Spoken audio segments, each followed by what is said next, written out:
Sophia Grant stared at her reflection in the bathroom mirror, barely recognizing the woman looking back at her. The burgundy dress hugged curves she usually hid beneath loose sweaters and professional blouses.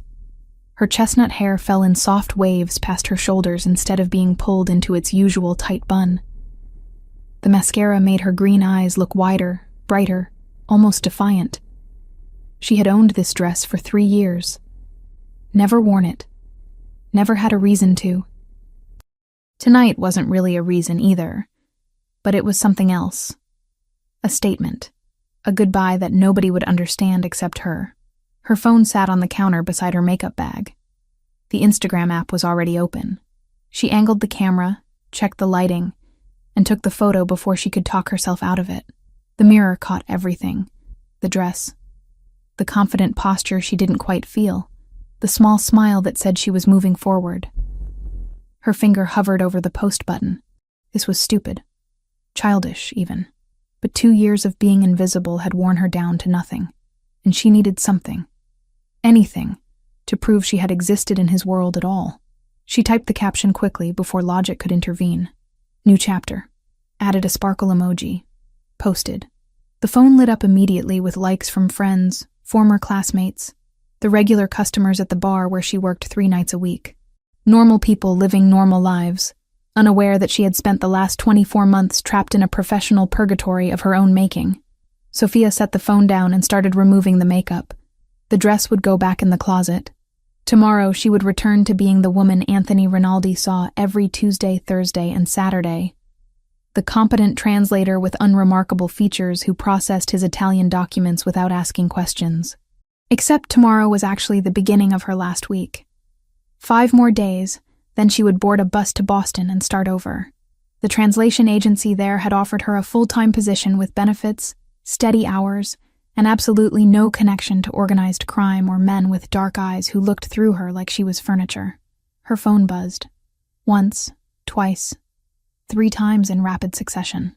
Sophia ignored it, reaching for the makeup remover. Probably her friend Ashley commenting on the photo, demanding to know where she was going dressed like that. Ashley knew about the Boston job, but not about Anthony. Nobody knew about Anthony.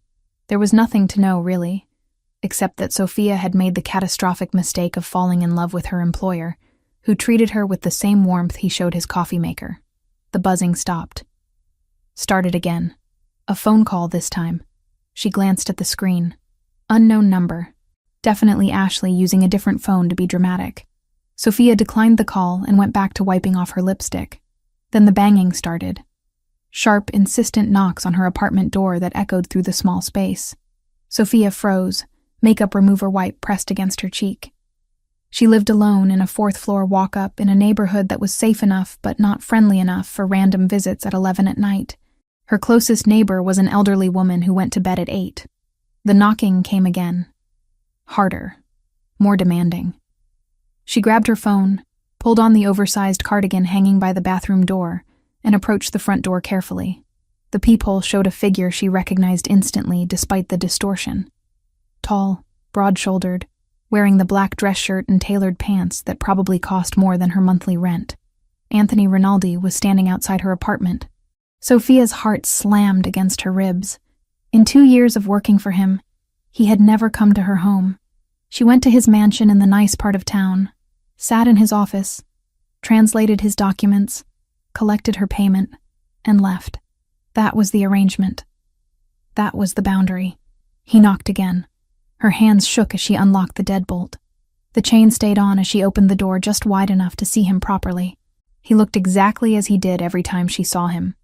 Perfectly composed, intensely focused, and completely out of place in her shabby hallway with its peeling wallpaper and flickering light fixture. His dark hair was styled precisely. Not a strand out of place. His jaw was tight, a muscle flexing near his ear, and his eyes, those deep brown eyes that never really looked at her, were fixed on her face with an intensity that made her breath catch. Mr. Rinaldi. Her voice came out steadier than she felt. Is everything all right? Did something happen with the documents? Open the door. Not a request. A command. The same tone he used when discussing business with men twice his size who obeyed without question. It's late, Sophia said, aware of how weak the protest sounded. If there's an issue with the translation, I can come by the house tomorrow. Open the door, Sophia. He never used her first name. In 2 years, it had always been Miss Grant. Formal, professional, distant. Her fingers fumbled with the chain. She told herself it was because he was her employer, and she couldn't refuse. She told herself it was because something might genuinely be wrong. She didn't let herself acknowledge the real reason, that hearing her name in his voice did something to her that made rational thought impossible. The door swung open. Anthony stepped inside without waiting for invitation, and suddenly her small apartment felt even smaller. He took up too much space, made too much of an impression.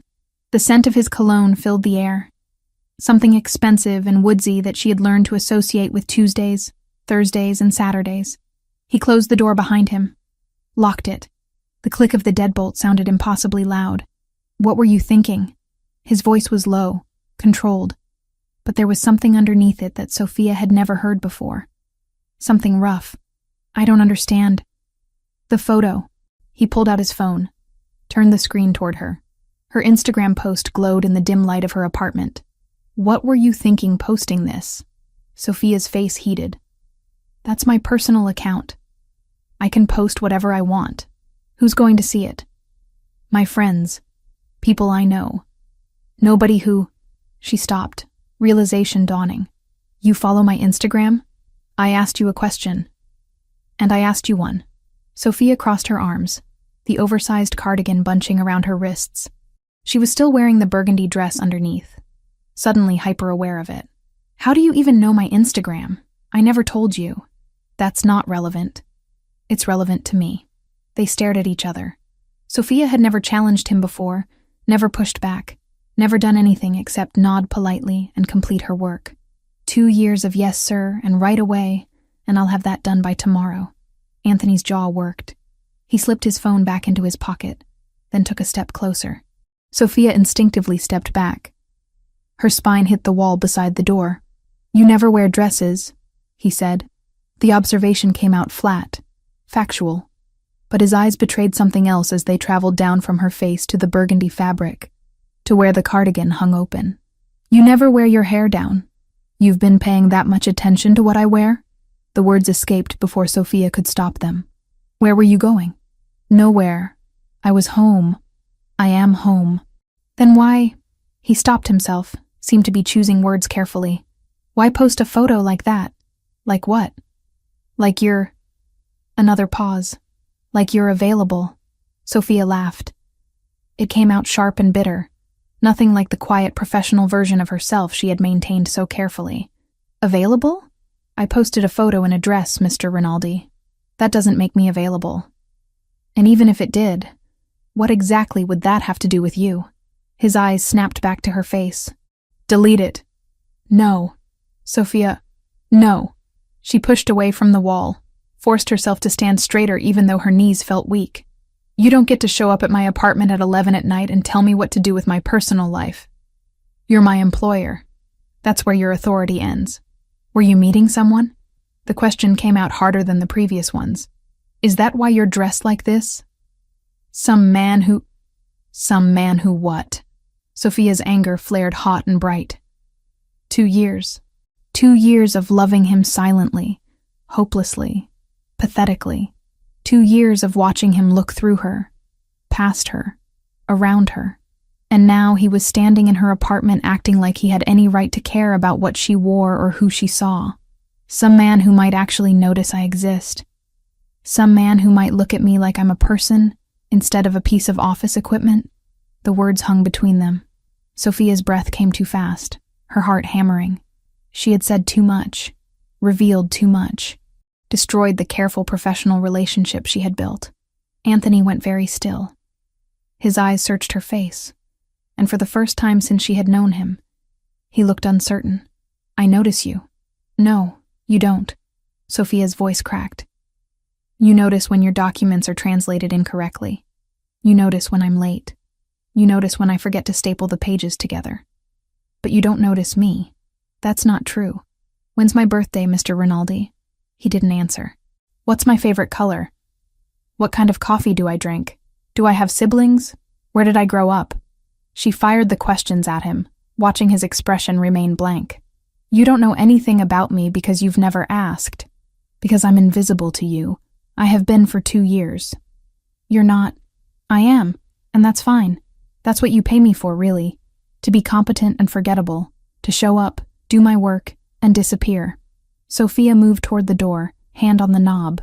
But that photo? That was for me. Not for you. Not for anyone else. Just for me. One picture where I look like someone who matters. Someone who exists outside of your office. And I'm not deleting it because you decided tonight that you suddenly care what I do. She opened the door. An invitation for him to leave. An end to whatever this confrontation was.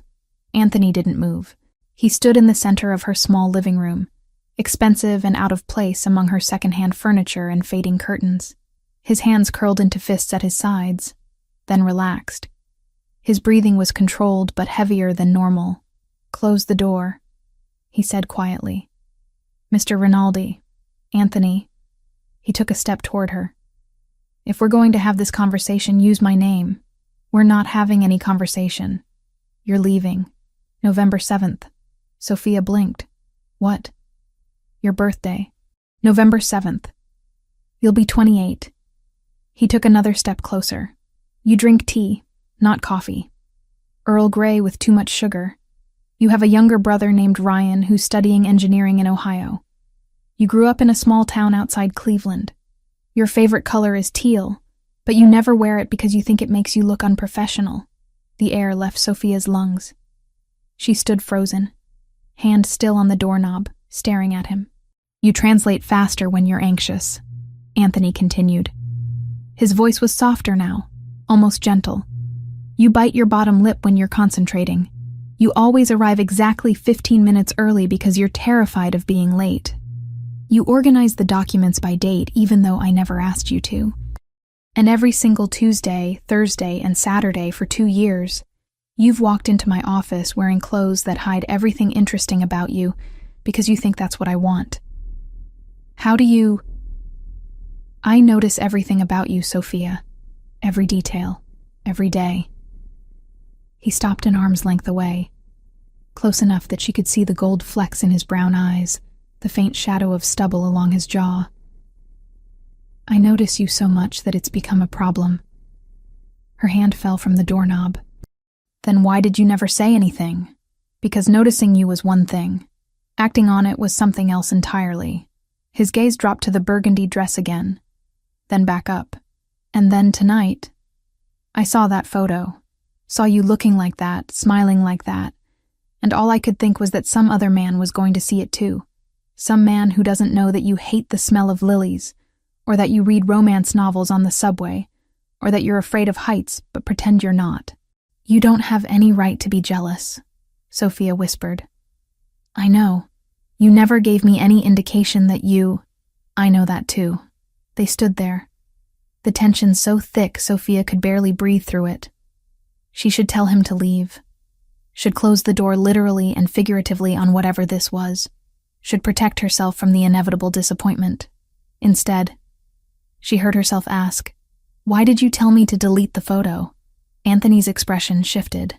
The control cracked just slightly, letting something darker and more honest show through. Because I didn't want anyone else seeing you like that. Didn't want them thinking you were... He stopped, jaw clenching. That photo was supposed to be for someone, and I couldn't stand the idea that it wasn't for me. Sophia's pulse thundered in her ears. Anthony Rinaldi stood in her cramped apartment, having just admitted he didn't want anyone else seeing her photo. The confession hung between them like smoke, thick and impossible to ignore. It wasn't for anyone, she said finally. Her voice came out rough, unsteady. It was goodbye. His eyes narrowed. Goodbye to what? To you. To this. She gestured vaguely between them. To 2 years of translating documents and pretending I don't feel anything. Sophia. No. You don't get to do this. The anger that had been simmering for months suddenly boiled over. You don't get to show up here acting like you have some claim on me when you've spent 2 years treating me like I'm part of the furniture. You want to know why I posted that photo? Because I needed proof that I existed as something other than your translator. Because next week I'm leaving, and I wanted one picture where I looked like a woman someone might actually want, instead of the invisible employee you see every Tuesday, Thursday, and Saturday. Anthony went very still. What do you mean, leaving? Sophia pushed past him, suddenly needing distance. She walked to the small kitchen table where her laptop sat open, pulled out the printed email confirmation from underneath it, and held it up. I accepted a job in Boston. Translation agency, full-time position, benefits. I start a week from Monday. He stared at the paper like it was a weapon pointed at his chest. When were you going to tell me? I wrote a resignation letter. It's in my bag. I was going to give it to you on Tuesday. She set the confirmation down, crossed her arms. You would have found a replacement in a few days. Someone just as competent who doesn't make things complicated. Complicated. He repeated the word slowly, testing it. Is that what you think this is? I don't know what this is. 5 minutes ago, you were just my employer. Now you're standing in my apartment saying you notice everything about me, that you're jealous of a photo on Instagram. So yes, Anthony, it's complicated. He flinched slightly at the use of his first name. Sophia had never said it out loud before. It felt strange on her tongue, intimate in a way that made her chest tight. Show me the tickets, he said abruptly. What? You said you have bus tickets to Boston. Show me. Sophia hesitated, then retrieved her purse from the counter. The tickets were tucked into the side pocket, already printed, already paid for. She handed them over without a word. Anthony examined them carefully. His jaw clenched as he read the date, the time, the seat assignment. 6 days from now. Yes. And you've already packed? Half my suitcase is done. Most of my stuff will fit in 2 bags. She watched his face, trying to read the emotions flickering across it. I don't have much. He looked up from the tickets. Why didn't you tell me you were unhappy? Because you weren't supposed to care. The admission came out softer than she intended. I'm your employee. My personal feelings aren't your concern. They are, if they make you leave. I'm leaving because staying is killing me. The words burst out before Sophia could stop them. Do you have any idea what it's like to be in love with someone who looks right through you? To spend hours in your office 3 days a week, knowing that you're thinking about business deals and territory disputes, and God knows what else while I'm sitting there trying not to stare at you like an idiot. Anthony's expression shifted. Something raw and unguarded flickered in his eyes. You're in love with me. Don't. Sophia turned away, heat flooding her face. Don't make me say it again. I already feel pathetic. Look at me. No. Sophia. His voice dropped lower, gentle but insistent. Look at me. She forced herself to turn back around. He had moved closer without her noticing, now standing just a few feet away. The intensity in his gaze made her breath catch. You think I look through you, he said quietly. You think I don't notice. But I know that you organize my documents by date even though the system makes no difference to me because it makes you feel more in control. I know you take the stairs instead of the elevator when you come to the mansion because you're afraid of small spaces, but too proud to admit it. I know you wear the same silver bracelet every single day because it was your mother's, and you touch it whenever you're nervous. Sophia's hand instinctively went to her wrist, to the thin chain she never removed.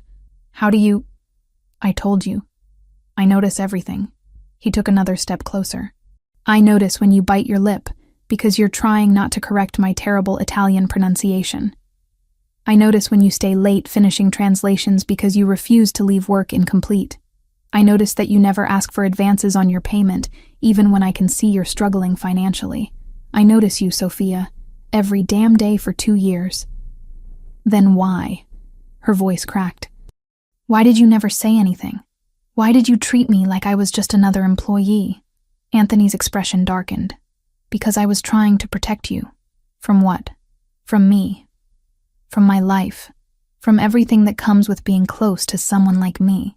He ran a hand through his hair, disrupting the perfect styling for the first time since she'd known him. You think you know what I do. But you don't.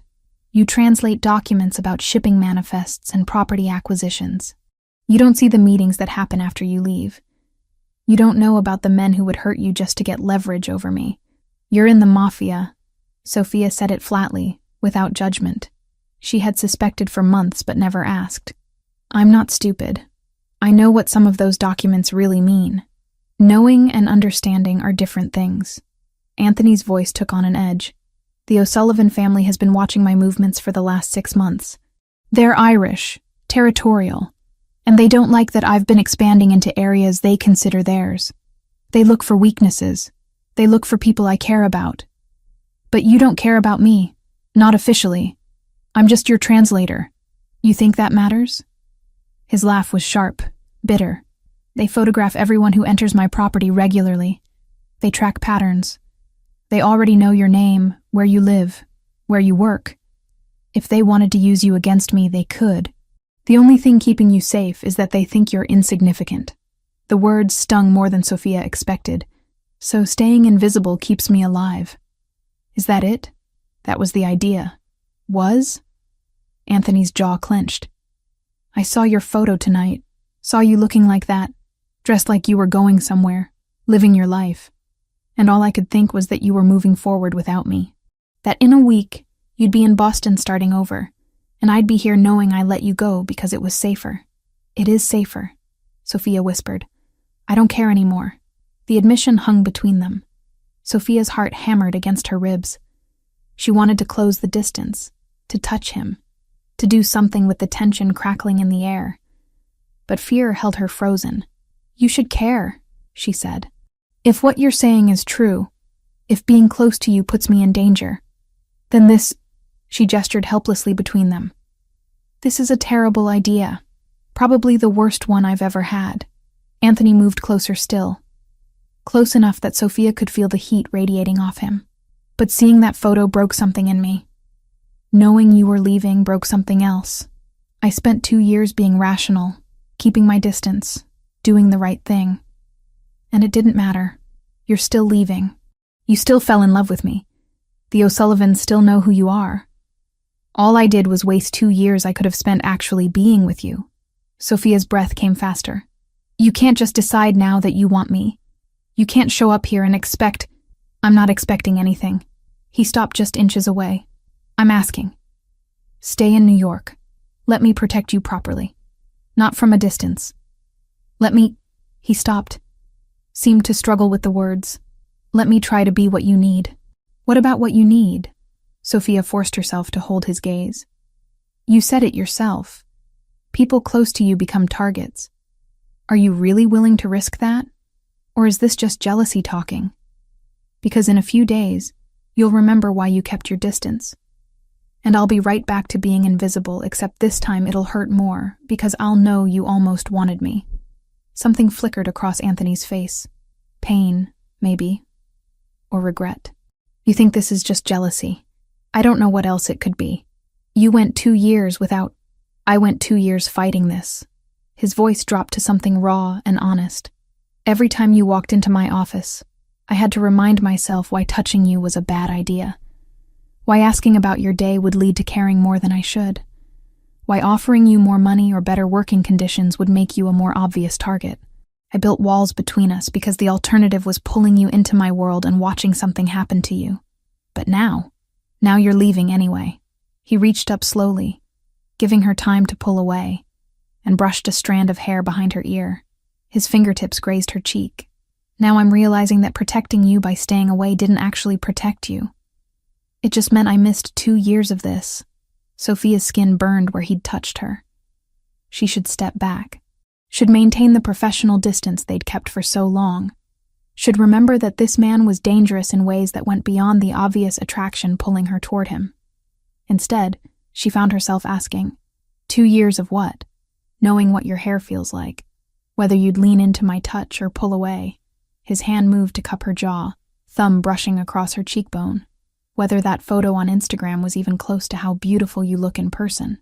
Anthony, I know this is selfish. I know asking you to stay is the opposite of keeping you safe. But I can't, his voice caught. I can't watch you walk away knowing I never even tried. They stood frozen in that moment, his hand on her face.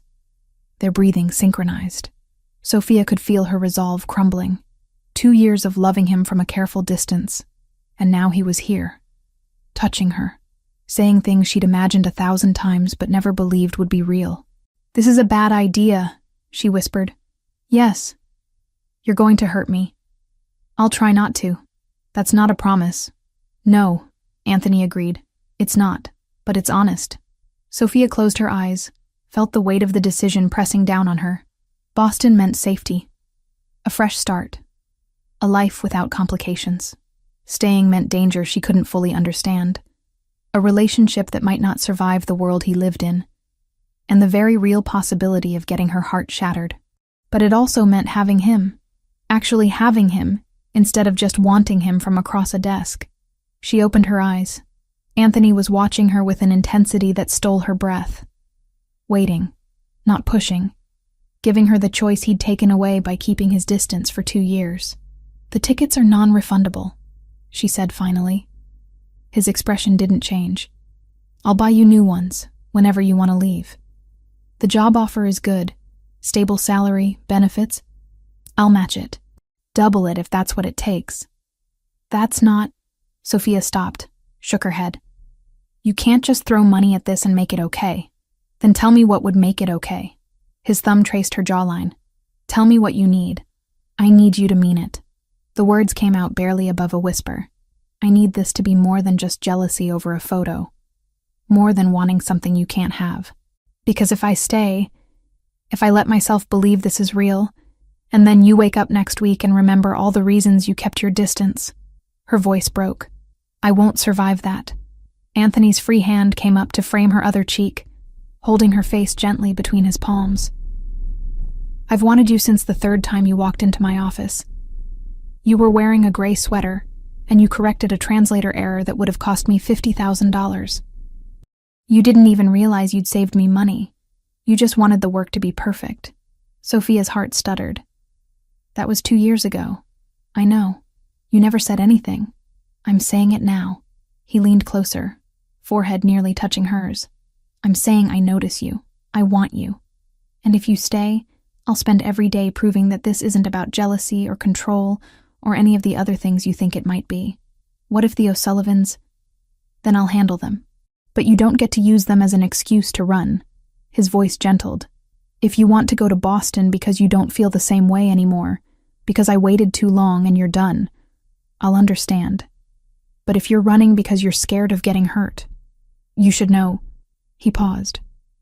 "You should know that watching you leave will hurt worse than anything the O'Sullivans could do to me." The confession broke something loose in Sophia's chest. She pulled back just enough to see his face clearly. "You're serious about this?" "Yes. Even though it's dangerous. Even though I'm—" "Don't." Anthony's grip on her face tightened slightly. "Don't finish that sentence by putting yourself down. You're brilliant and brave and too good for this life, but I'm too selfish to let that stop me from asking you to stay." Sophia's hands came up to rest against his chest. She could feel his heartbeat under her palms, rapid and unsteady. He was as affected as she was. The control he always showed was cracking, and underneath it was just a man who wanted something he thought he couldn't have. "I need time," she said. "To think, to figure out if this is— Take whatever time you need." He didn't move away. "But know that I'm not changing my mind. Not about this." They stood there, caught in the space between what had been and what might be. Sophia's apartment had never felt smaller or more significant. This was the moment everything changed. The pivot point she'd dreamed about and feared in equal measure. Finally, reluctantly, Anthony stepped back. His hands dropped from her face. "I should go." "Let you think." Sophia nodded, not trusting her voice. He walked to the door, paused with his hand on the knob. "For what it's worth, that photo, you looked incredible. But you look better now, angry at me, finally telling me the truth." Then he was gone, the door closing softly behind him, and Sophia was alone with her half-packed suitcase, her non-refundable bus tickets, and the impossible choice between safety and everything she'd ever wanted. 3 days passed before Sophia returned to the Rinaldi mansion. 3 days of turning the conversation over in her mind, analyzing every word, every touch, every promise Anthony had made in her cramped apartment. She hadn't slept well. Every time she closed her eyes, she felt his hands on her face, heard his voice saying he'd wanted her for 2 years. The resignation letter sat in her bag, professionally typed and formally worded. She had rewritten it twice, trying to find language that didn't reveal too much about why she was leaving. In the end, she'd settled on simple phrases about new opportunities and personal growth. Nothing about love or fear or the impossible situation she'd found herself in. The morning was crisp and cold as she climbed the steps to the mansion's entrance. Her hands trembled slightly as she rang the bell. This wasn't her usual Tuesday visit. She had called ahead, asked if she could come by to discuss something important. The housekeeper who answered had sounded surprised but agreed immediately. The heavy door swung open. A woman Sophia recognized but had never formally met stood there. Mid-50s, kind eyes, dark hair pulled back in a neat bun. She wore a simple black dress and sensible shoes. "Miss Grant," the woman said warmly. "Please, come in. I'm Lucia. We've never been properly introduced, but I've seen you here many times." Sophia stepped into the familiar foyer, but today it felt different. Everything looked the same. The marble floors, the expensive artwork on the walls, the curved staircase leading to the second floor. But her perception had shifted. This wasn't just her employer's house anymore. It was the home of a man who claimed to have been watching her for 2 years. "Mr. Rinaldi is expecting you," Lucia continued, leading her deeper into the house. "He asked that you meet him in his private office."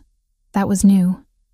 Sophia had always worked in the formal study off the main hallway, a room clearly designed for business meetings with its long table and uncomfortable chairs. She had never ventured further into Anthony's personal space. They climbed the staircase, turned down a hallway Sophia had never seen before. The decor became less formal here. Framed photographs on the walls, a reading nook with worn leather chairs, signs that someone actually lived in this massive house. Lucia stopped at a heavy wooden door. "Go right in. He's waiting." Sophia knocked anyway. Old habits. "Come in," Anthony's voice, muffled by the door. She pushed it open and stepped into a room that was undeniably his. Dark wood furniture, floor-to-ceiling bookshelves filled with volumes in multiple languages, a desk that looked antique and expensive. Windows overlooked the manicured gardens behind the house. The morning light streamed in, making the space feel warmer than the rest of the mansion. Anthony stood behind his desk, phone pressed to his ear. He held up one finger. "Wait a moment," and continued speaking in rapid Italian. Something about shipments and timing, and people whose names Sophia didn't recognize. She took the opportunity to study him. He wore black pants and a charcoal dress shirt with the sleeves rolled to his elbows. No tie.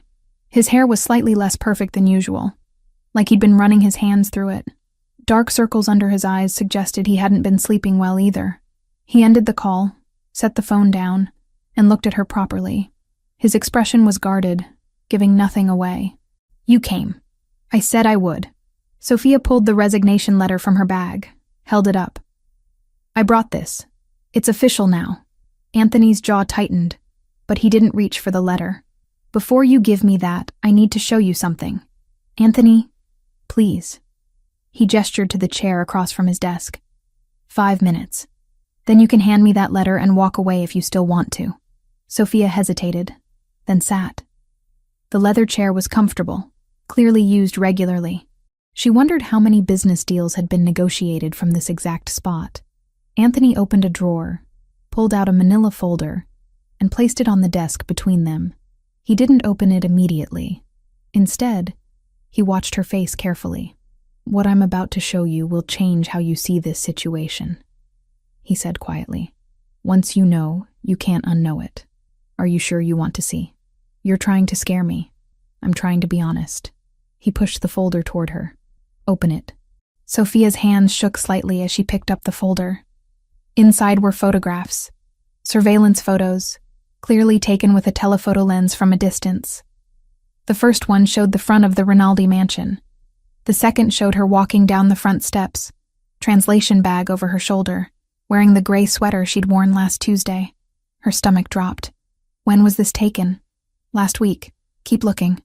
The next photo showed her at the subway station 3 blocks from her apartment, then one of her entering the bar where she worked Thursday nights. Another of her buying coffee at the shop on her corner. Every image was stamped with a date and time in the bottom corner. Who took these? Sophia's voice came out thin. Michael O'Sullivan's people. He runs the Irish operations in 3 boroughs. We've been having territorial disputes for the last 6 months. Anthony pulled out another set of photos, these ones showing different angles of Sophia's building. Her walking to work, her meeting her friend Ashley for lunch 2 weeks ago. They've been tracking everyone who comes to this house regularly, building profiles, looking for leverage. Sophia's hands trembled as she sorted through the images. There were at least 20 photos of her. Different days, different locations, always alone and unaware she was being watched. Why? She managed. Because they want to know who matters to me, who they could use to pressure me into giving up territory or accepting unfavorable terms. Anthony leaned forward, his expression intense. You thought being invisible kept you safe. But Sophia, they've known about you for months. They know where you live, where you work, what your patterns are. Going to Boston doesn't change that. It just means you'd be alone and unprotected when they decided to make a move. But I'm nobody. The protest came out weak. I'm just your translator. Do you think they care? They see you here 3 times a week, consistently, for 2 years. That's enough to make you interesting. He pulled out another document. This one printed communications, emails and text messages. These were intercepted from one of O'Sullivan's lieutenants.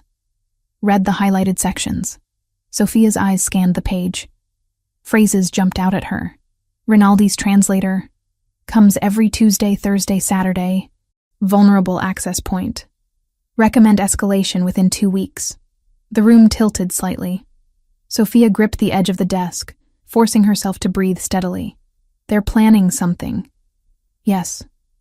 Involving me. Yes. She looked up at him. His expression was grim, but not surprised. He had known about this, had been carrying this knowledge while she'd been debating whether to stay or go, completely unaware that the choice might not be hers to make. How long have you known? She asked. 3 weeks. That's when my security team intercepted the communications. Anthony ran a hand through his hair, disrupting it further. I've been trying to figure out how to handle it without involving you directly. But then you posted that photo and I realized I was out of time. So that's why you came to my apartment. Not because you were jealous. Because you wanted to warn me. Both things can be true. He held her gaze. I was jealous. Seeing you dressed like that, knowing you were moving forward with your life, it made me insane. But I also needed you to understand that leaving doesn't solve this problem. It might actually make it worse. Sophia set the photos down carefully. Her mind raced through possibilities, consequences, the rapidly shrinking list of safe options. What do they want? Money? Information? Leverage. If they take you, they can force me to make concessions. Give up territories. Renegotiate agreements.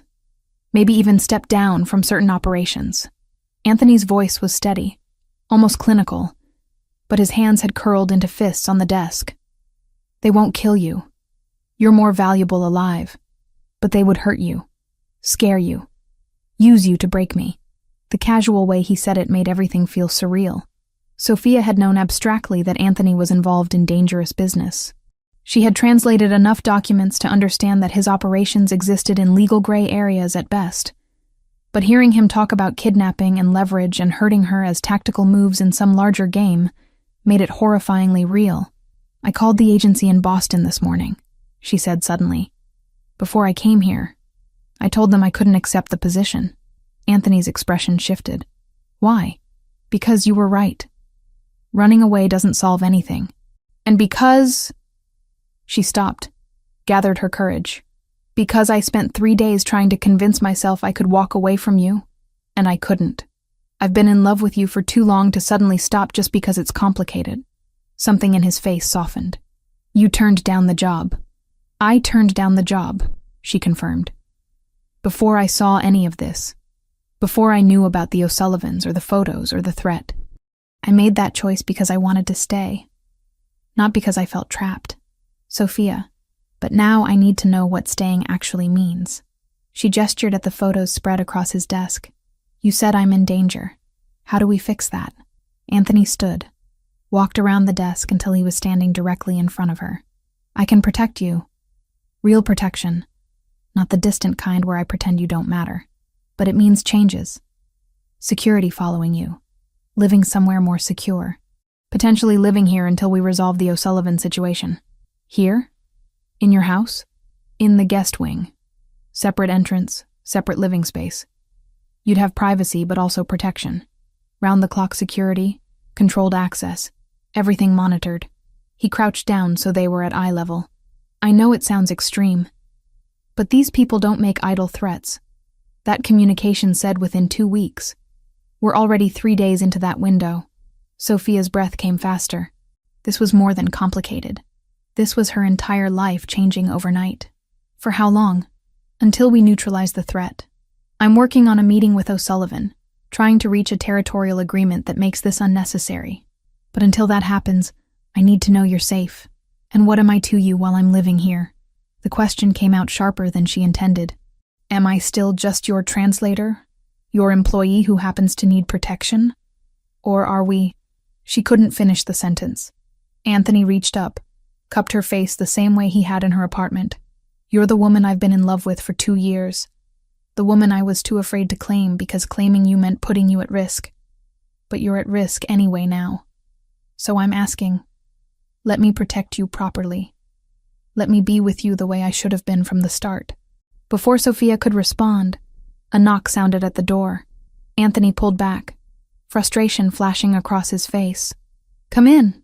The door opened to reveal a man Sophia had seen before. Tall, broad-shouldered, with close-cropped hair, and the alert posture of someone trained for security work.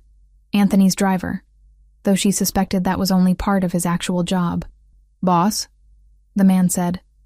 Sorry to interrupt. You said to let you know if anything developed with the surveillance situation. Daniel. Anthony stood, helped Sophia to her feet. This is Sophia Grant. Sophia. Daniel heads my security team. Daniel nodded respectfully at her. Miss Grant, I want you to know that what Mr. Rinaldi is telling you is accurate. We've confirmed that your image has been circulated among O'Sullivan's people. At least 3 of his men have been seen in your neighborhood in the last week. The confirmation from a third party made Sophia's knees weak.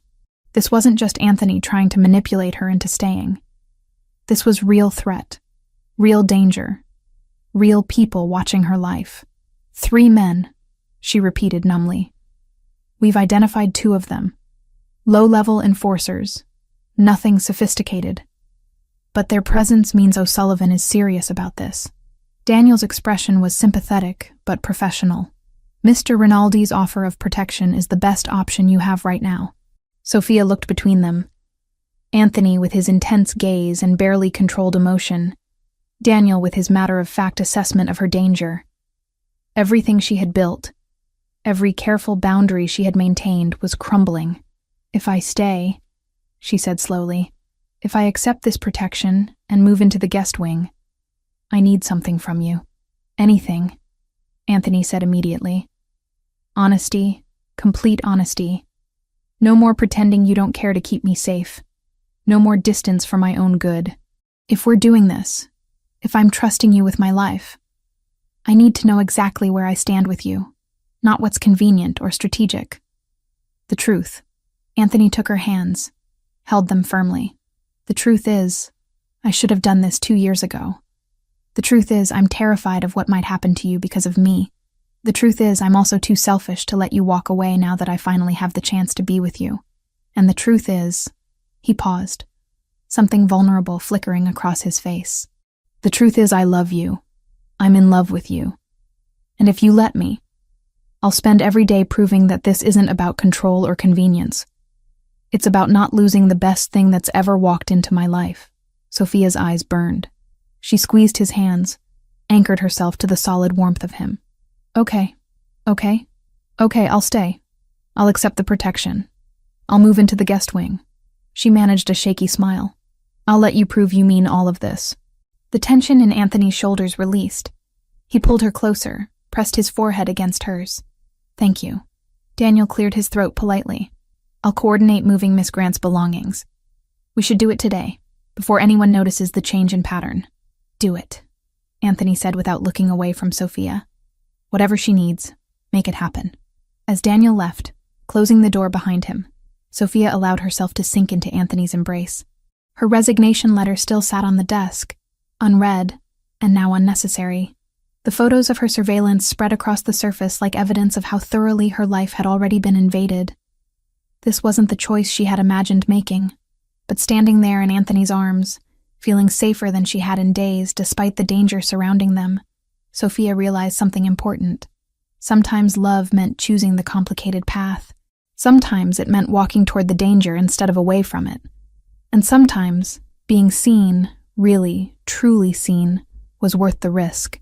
Sophia's belongings arrived at the Rinaldi mansion in 2 modest suitcases and 3 cardboard boxes. Everything she owned fit into Daniel's SUV with room to spare. Watching her entire life loaded into a vehicle that probably cost more than a year of her rent made her feel small and slightly embarrassed, though no one commented on it. The guest suite was larger than her entire apartment. Floor-to-ceiling windows overlooked gardens that were still green despite the late autumn chill. The bedroom had a king-sized bed with expensive linens. The bathroom was all marble and gold fixtures, and there was even a small sitting area with a couch and reading lamp. A separate entrance led to a private hallway, giving her the independence Anthony had promised. Lucia appeared in the doorway as Sophia was unpacking her second suitcase. The housekeeper carried fresh towels and wore the same warm expression from earlier. "I wanted to make sure you had everything you needed," Lucia said, setting the towels on the bathroom counter. "If there's anything missing, just let me know. I've been managing this house for 15 years. Nothing surprises me anymore." Sophia smiled despite her nerves. "It's beautiful. More than I expected. Mr. Rinaldi was very specific about which room you should have. He wanted you to have the best view." Lucia paused, then added more quietly, "It's good to see him with someone who humanizes him. He's been alone too long, carrying too much weight by himself." The observation caught Sophia off guard. "You've known him a long time?" "Since he was 19 and suddenly responsible for everything his father left behind. I watched him grow into the man he is now, watched him build walls to protect himself." Lucia's expression softened. "You're the first person I've seen him let close in years. That means something." Before Sophia could respond, Lucia excused herself with instructions to come down for dinner at 7.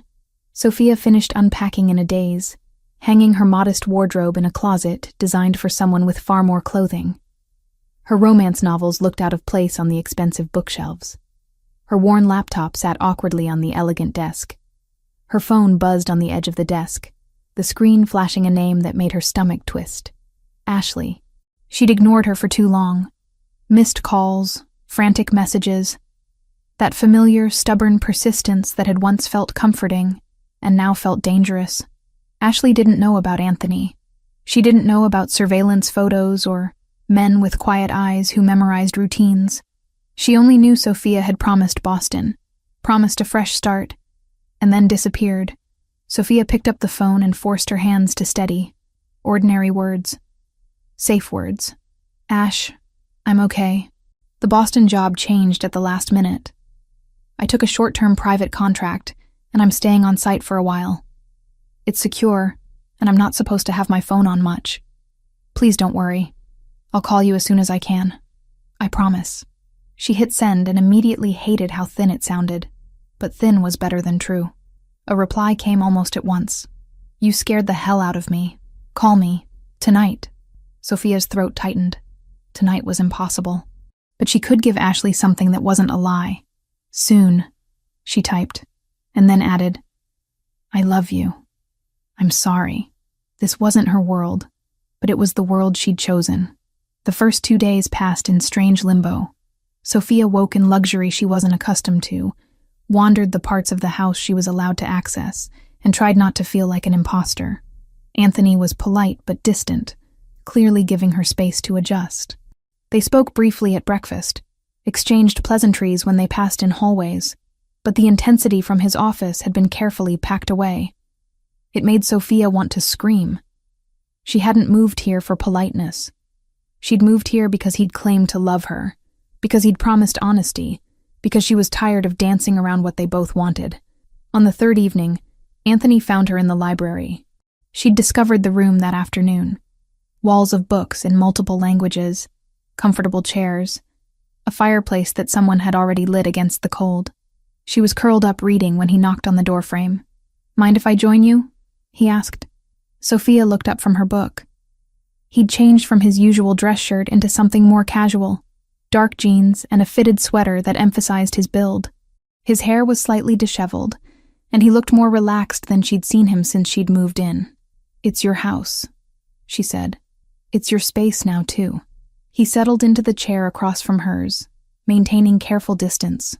"What are you reading?" She held up the paperback romance novel, slightly embarrassed. "Escapism. You mentioned wanting to write romance." It wasn't a question, but his tone invited elaboration. "Someday, when I'm brave enough to try." Sophia set the book aside. "This is nice, but it feels strange. You're being very careful around me. I'm trying not to overwhelm you. I moved into your house to be protected from people who want to kidnap me. I think we're past the point of overwhelming." She met his eyes directly. "You promised honesty. That includes not pretending we're just polite acquaintances sharing a house." Anthony's expression shifted. Some of the careful control fell away. "You're right. I don't know how to do this." "How to be with you without treating you like something that might break. Try talking to me like a person you actually know. Not your employee, not someone you're protecting. Just me." He was quiet for a moment, considering. Then he said, "Tell me about your parents. You mentioned they died when you were 19, but I don't know the story." The question surprised her. It wasn't what she'd expected. "Car accident. Black ice on the highway outside Cleveland. My dad died on impact. My mom lasted 3 days in the hospital." Sophia's voice remained steady. She'd told this story before, had learned to deliver it without falling apart. "I was in my second year of college. My brother Ryan was 16. We became each other's family after that. That's why you work so hard. Supporting him through school. He has scholarships, but they don't cover everything. And I wanted to make sure he didn't have to worry about money the way I did." She tucked her legs under her. "Your turn. Tell me something real about you." Anthony leaned back in his chair. "My father built this empire from nothing. Worked his way up through the organization, made strategic moves, eliminated competition. By the time I was 15, he controlled half of New York. And then he had a heart attack at 53 and died in his office, leaving me to figure out how to hold everything together." 19, Sophia said, remembering what Lucia had mentioned. "You were so young, old enough to understand what failure would mean. Everyone was watching, waiting to see if the boss's son could actually lead, or if I'd crumble under the pressure." He ran a hand through his hair. "I had to become someone harder, more ruthless. Someone people feared enough to follow without question. But that's not who you are, not completely. No, but it's who I had to be to survive." He looked at her with something raw in his expression. "My sister Valentina was 12 when our father died. I made sure she got out, sent her to boarding school in Switzerland, then university in Europe. She's studying medicine now in Vienna.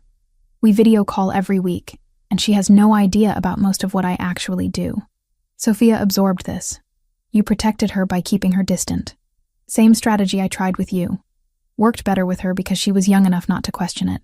His mouth twisted wryly. "She thinks I'm a legitimate businessman who happens to be paranoid about security. Does she know about me? Not yet. But I want her to. He stopped, seemed to be choosing words carefully. "I want to introduce you properly, when things are safer. When I can bring her back for a visit without worrying about her becoming another target." The vulnerability in his admission made Sophia's chest tighten. She stood, crossed the space between them, and sat on the arm of his chair. Close, but not quite touching. "Tell me something else. Something you've never told anyone." Anthony looked up at her, and the intensity in his gaze made her breath catch. "I used to watch you translate. You'd get this little crease between your eyebrows when you were concentrating, and you'd bite your bottom lip when you found a tricky phrase. I'd start meetings late, just to have an excuse to stay in the room with you longer. That's how you knew all those details. About the tea and the bracelet and everything else. I memorized you. Every detail. It was the only way I could have you." His hand came up tentatively, rested on her knee. "This is better. Actually having you here. Actually being allowed to touch you." Sophia covered his hand with hers. We should have dinner together. Not separately in different parts of the house. Together. I didn't want to assume. I'm assuming. For both of us. She squeezed his hand. Tomorrow night I want to cook. Something normal. No staff. No formal dining room. Just us in the kitchen making dinner like regular people. Anthony's expression softened. You want to cook in my kitchen. I want to do something that doesn't feel like I'm a guest in a fortress. I want to feel like I actually live here, not like I'm hiding in a very expensive safe house. Okay. He stood, and suddenly they were very close. His hand still on her knee, her fingers still wrapped around his. Tomorrow night. The kitchen is yours. They stood like that for a long moment, neither moving, both aware of how easy it would be to close the remaining distance. But Anthony pulled back first, put space between them with visible effort. Slow, he said, more to himself than to her. I promised myself I'd do this right. Sophia wanted to argue that slow was the last thing she needed after 2 years of waiting. But she appreciated the restraint, even as it frustrated her. Tomorrow, then. The next evening, Sophia commandeered the kitchen with Lucia's amused permission. She'd found pasta and fresh vegetables, ingredients for a simple carbonara that her mother had taught her to make years ago. Nothing fancy, just comfort food that reminded her of home. Anthony appeared at 6, rolling up his sleeves and asking what he could do to help. The domesticity of it felt surreal. The dangerous man who ran criminal operations chopping vegetables beside her while she boiled water for pasta. Your technique is terrible, Sophia commented, watching him massacre a bell pepper. Have you ever actually cooked before? I can make coffee and toast. That's about the extent of it. He looked at his uneven pepper slices. This is harder than it looks. Here. Sophia moved beside him, put her hand over his on the knife handle. Steady pressure, let the blade do the work. Don't force it. She guided his hand through a few cuts, aware of how close they were standing, how his warmth radiated against her side. When the pepper was reasonably chopped, she stepped back, suddenly self-conscious. Better, she said, her voice coming out slightly breathless. They worked in comfortable silence for a while, Sophia stirring pasta while Anthony finished the vegetables with significantly improved technique. The kitchen filled with the smell of cooking food and something else. Possibility, maybe. Or the beginning of something that felt normal, despite everything else happening around them.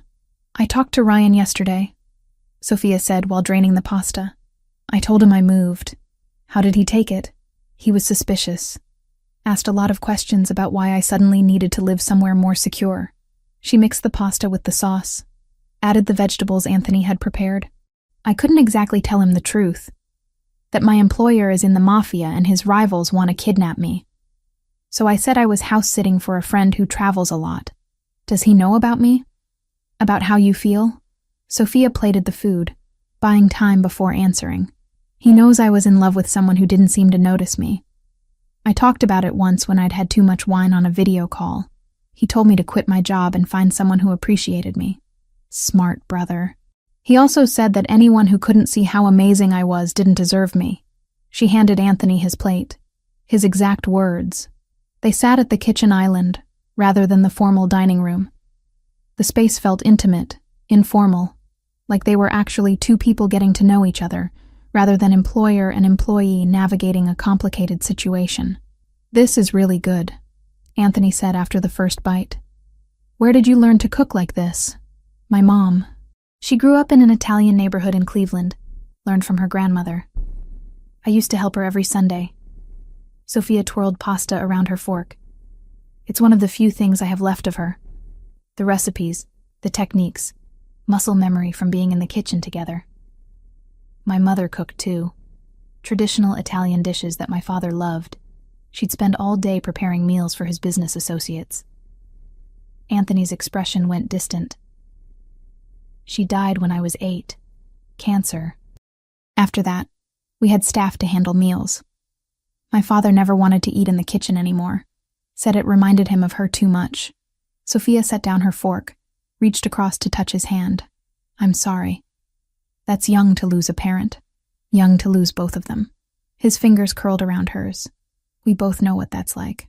Building a life from the pieces left behind. They finished eating, talking about lighter things. Books they'd both read, places they wanted to travel, the terrible action movie Sophia had watched in her suite the night before. It felt normal in a way that nothing had felt since the night Anthony appeared at her apartment door.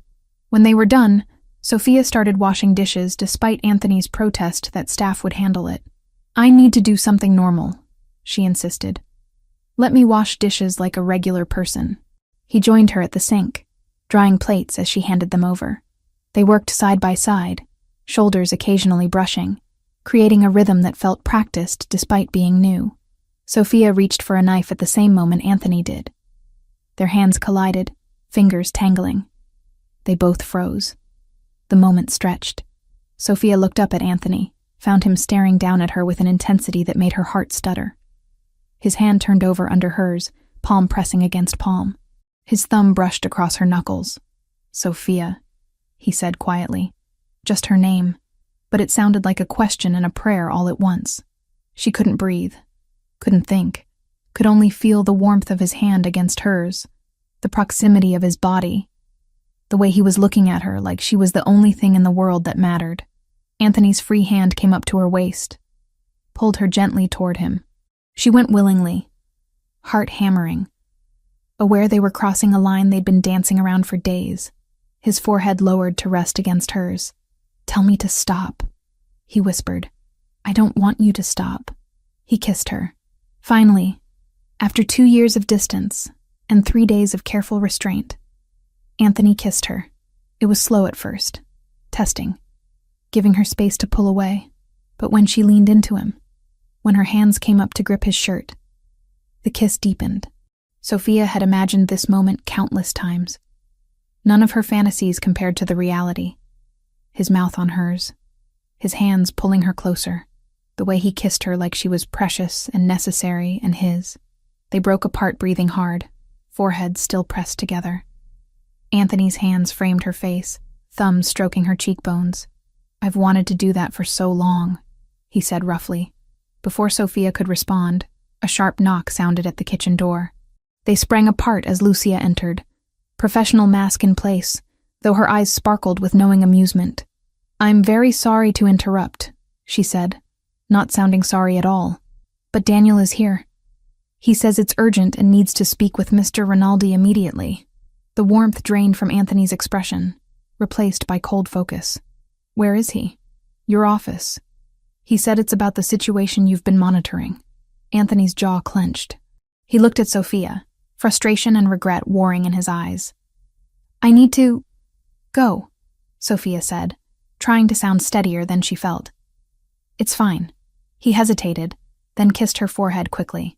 "We'll finish this conversation later."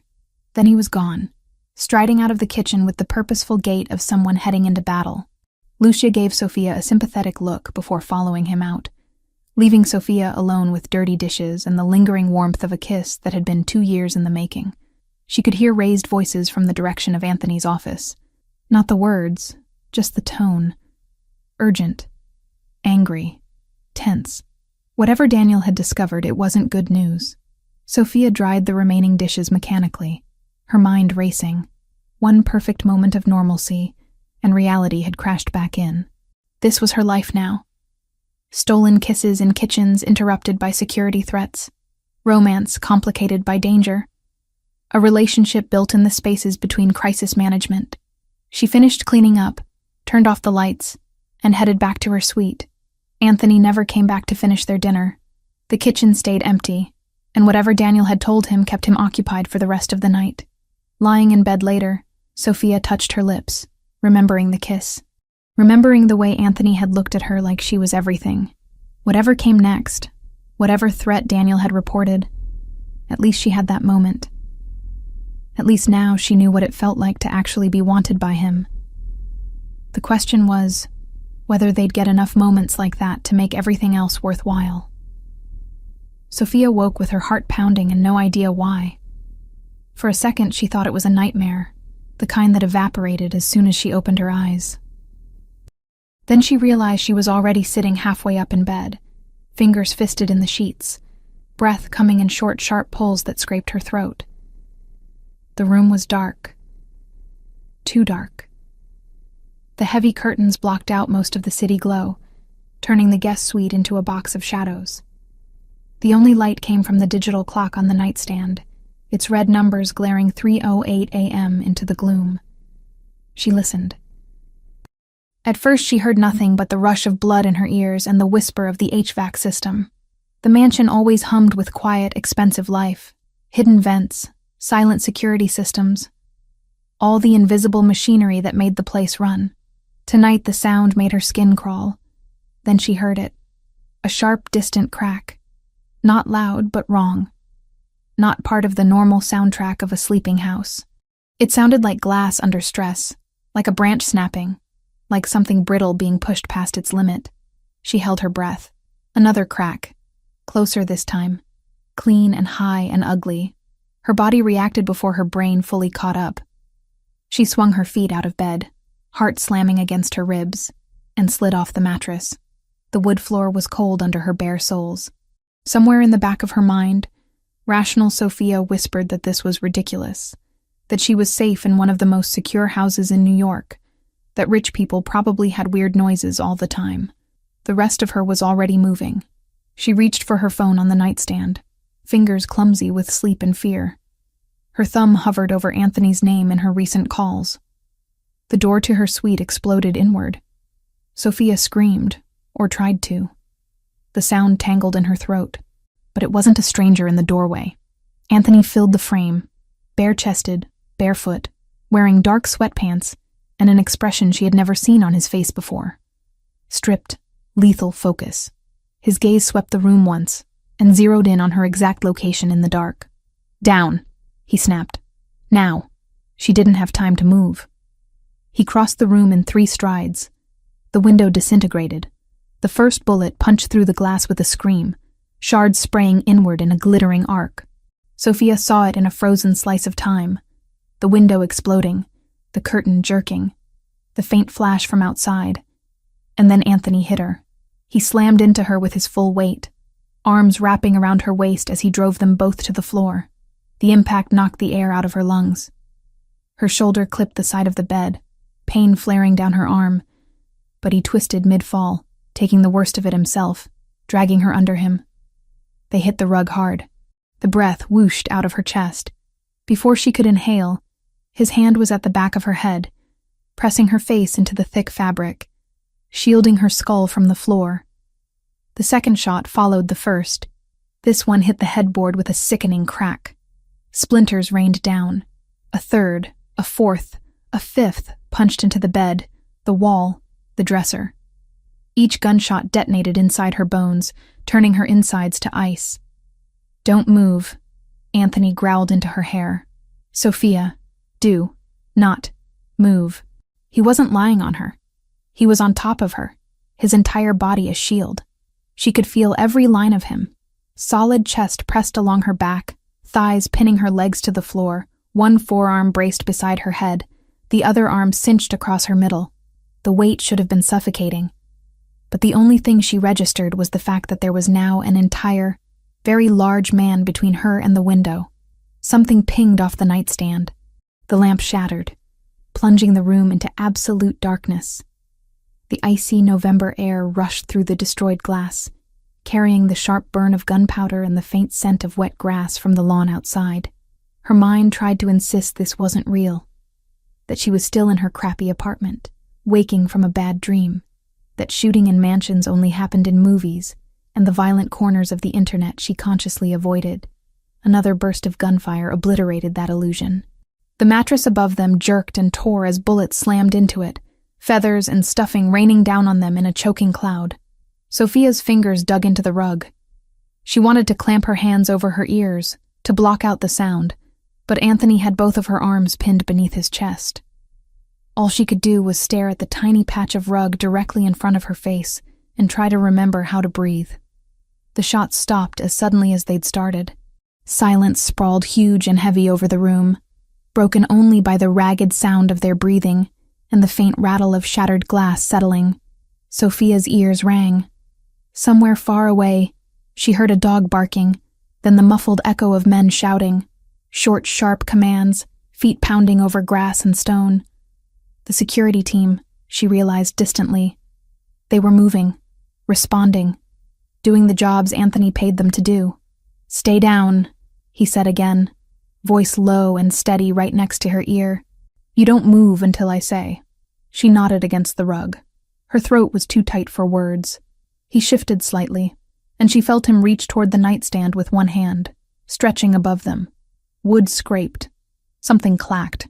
When his arm came back into her blurred field of vision, he was holding a gun. Of course he kept a gun in her room. Of course he did. This was his world. "You didn't go to bed unarmed when half the city wanted what you had," he spoke, and she realized there was something in his other ear, an earpiece she hadn't noticed before in the chaos. "Talk to me," he ordered. "East side. Status." Static crackled. Then Daniel's voice clipped and calm. "Perimeter breach on the east lawn. 2 shooters confirmed. Teams engaging. Stay with Miss Grant. We'll clear it." "How many down?" Anthony's voice dropped even lower. "1 neutralized. 1 runner. We're pursuing. Vehicle seen leaving the north gate." More static. "No impact on the main structure besides the guest wing." Anthony exhaled slowly, the sound hot against Sophia's neck. "Keep them off the house.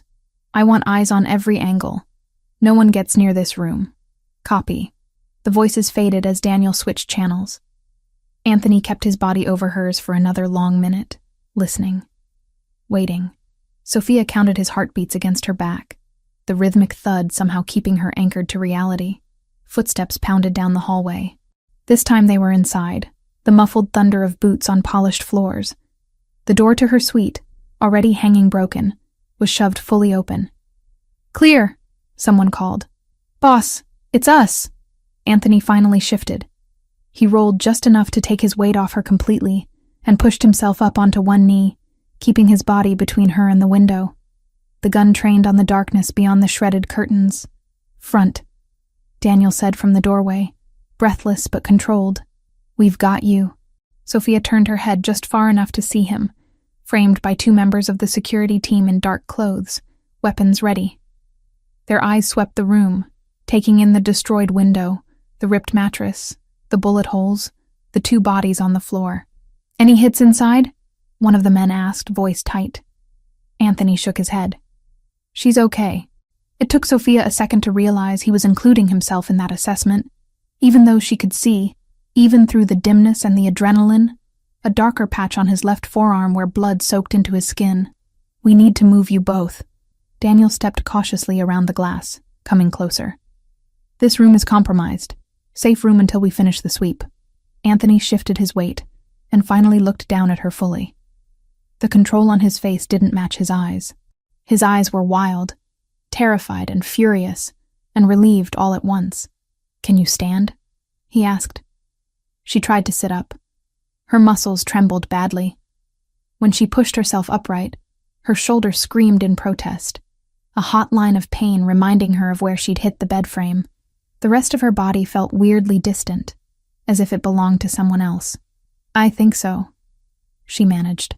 He tucked the gun into the back of his waistband and slid one arm under her knees, the other behind her shoulders. "I can walk," she protested reflexively. His arms tightened. "I know. Humor me." He lifted her off the floor like she weighed nothing. Her fingers, traitorous and shaking, clutched at his bare shoulder. From this angle, she could see the full damage to her room. Glass everywhere, curtains torn, one of her framed photos smashed. The bullet hole in the headboard sat like a black eye inches above where her pillow had been. Her stomach lurched. If he'd been 30 seconds slower. She pressed her face against his chest, unable to look anymore. They moved fast. The security guys formed a moving wall around them, weapons out, eyes scanning every angle. The hallway lights were on now, harsh against Sophia's overtaxed senses. She caught glimpses of other doors ajar, shadows moving, the controlled chaos of trained men doing their job at 3 a.m. Lucia appeared at the top of the main staircase, a dark robe wrapped tight around her, feet in sensible slippers. She looked like every housekeeper in every expensive home Sophia had ever seen, except her eyes went straight to the blood on Anthony's arm and the dust and feathers in Sophia's hair. "Dear God," Lucia breathed. "Is she alive?" Anthony cut in. "We're going downstairs. Safe room." Lucia stepped aside, but not before draping a thick throw blanket she carried over Sophia's shoulders. "I'll bring coffee and supplies." The hallway outside Anthony's office looked exactly as it had the first time Sophia had walked down it. Polished wood, tasteful art, expensive rug. It felt different now, the air buzzing with urgency.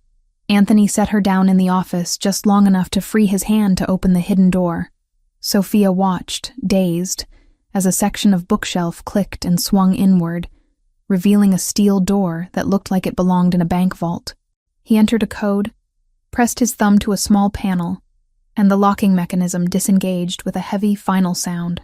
The safe room was cooler than the rest of the house. Concrete floor, reinforced walls, no windows. A row of monitors displayed camera feeds from around the property. Front gate, back lawn, perimeter fence, interior hallways. A couch sat against one wall, a small kitchenette against another, and a bathroom door was partially visible in the corner. It wasn't cozy, but it was functional. Anthony carried her to the couch and set her down gently, like she might break. As soon as she was seated, her body started shaking in earnest. The adrenaline had nowhere left to go. "I'm okay," she lied, wrapping the blanket tighter. "No, you're not." Anthony dropped to a crouch in front of her. Up close, she could see now how bad his arm really was. A long, jagged gash along his forearm, skin split and raw, tiny glittering shards of glass still embedded in it. Blood had run down to his wrist and dripped off his fingers. "You're bleeding," she said, voice hoarse. "It looks worse than it is." He glanced at the monitors, then back to her. "How do you feel? Dizzy? Nauseous? Any pain besides your shoulder?" "My feet," she croaked, only now noticing the sting. "I stepped on..." There was glass. His eyes flicked down, and his jaw hardened. "Lucia!" She must have been closer than Sophia realized, because the vault door opened almost immediately. Lucia came in with a first aid kit and 2 steaming mugs on a tray. "Oh, child," she whispered when she saw Sophia properly. "Here." She set the tray down and moved straight to her, efficient hands tucking the blanket around Sophia's legs and shoulders more securely. "Drink. Sugar will help." Sophia wrapped shaking hands around the mug. The heat seeped into her skin, grounding her slightly. The coffee smelled strong and bitter, cut with too much sugar and cream. Exactly the way she usually took it. "Let me see your feet," Lucia said gently. Sophia hesitated, then nodded. Lucia slid the blanket gently aside, left Sophia's tank top and shorts alone, and lifted one foot carefully. Tiny red dots of blood marred the pale skin of her soles. Nothing major, but more than she'd registered at the time. Lucia cleaned them with practiced care, removing a few small slivers of glass and pressing bandages over the worst spots. On the other side of the room, Daniel spoke into a radio, his eyes never leaving the wall of monitors. "East perimeter secure. Team 3 sweeping the tree line. Team 4 checking vehicle tracks at the north access road. No additional movement so far." Anthony watched the feeds like a hawk. Only when Lucia finished with Sophia's feet did he let her come near his arm. "Sit," she ordered him, patting the cushion beside Sophia. He ignored the order to sit, and instead perched one hip on the edge of the coffee table, arm extended over his knee so Lucia could access the wound. Sophia watched as Lucia cleaned away the blood, pulling out embedded glass with tweezers. Anthony barely flinched, jaw tight, but otherwise stoic. Sophia forced herself to look at the damage. The cut was deep enough to need stitches if they were anywhere else, but here, in this world, she had a feeling good enough would be the standard. Lucia disinfected it with ruthless efficiency, wrapped it in sterile gauze, and taped it off. "There," Lucia said. "That will hold for now. You need a proper doctor later, but at least it's clean." "Thank you," Anthony said. But his eyes were already back on Sophia, tracking every micro-expression.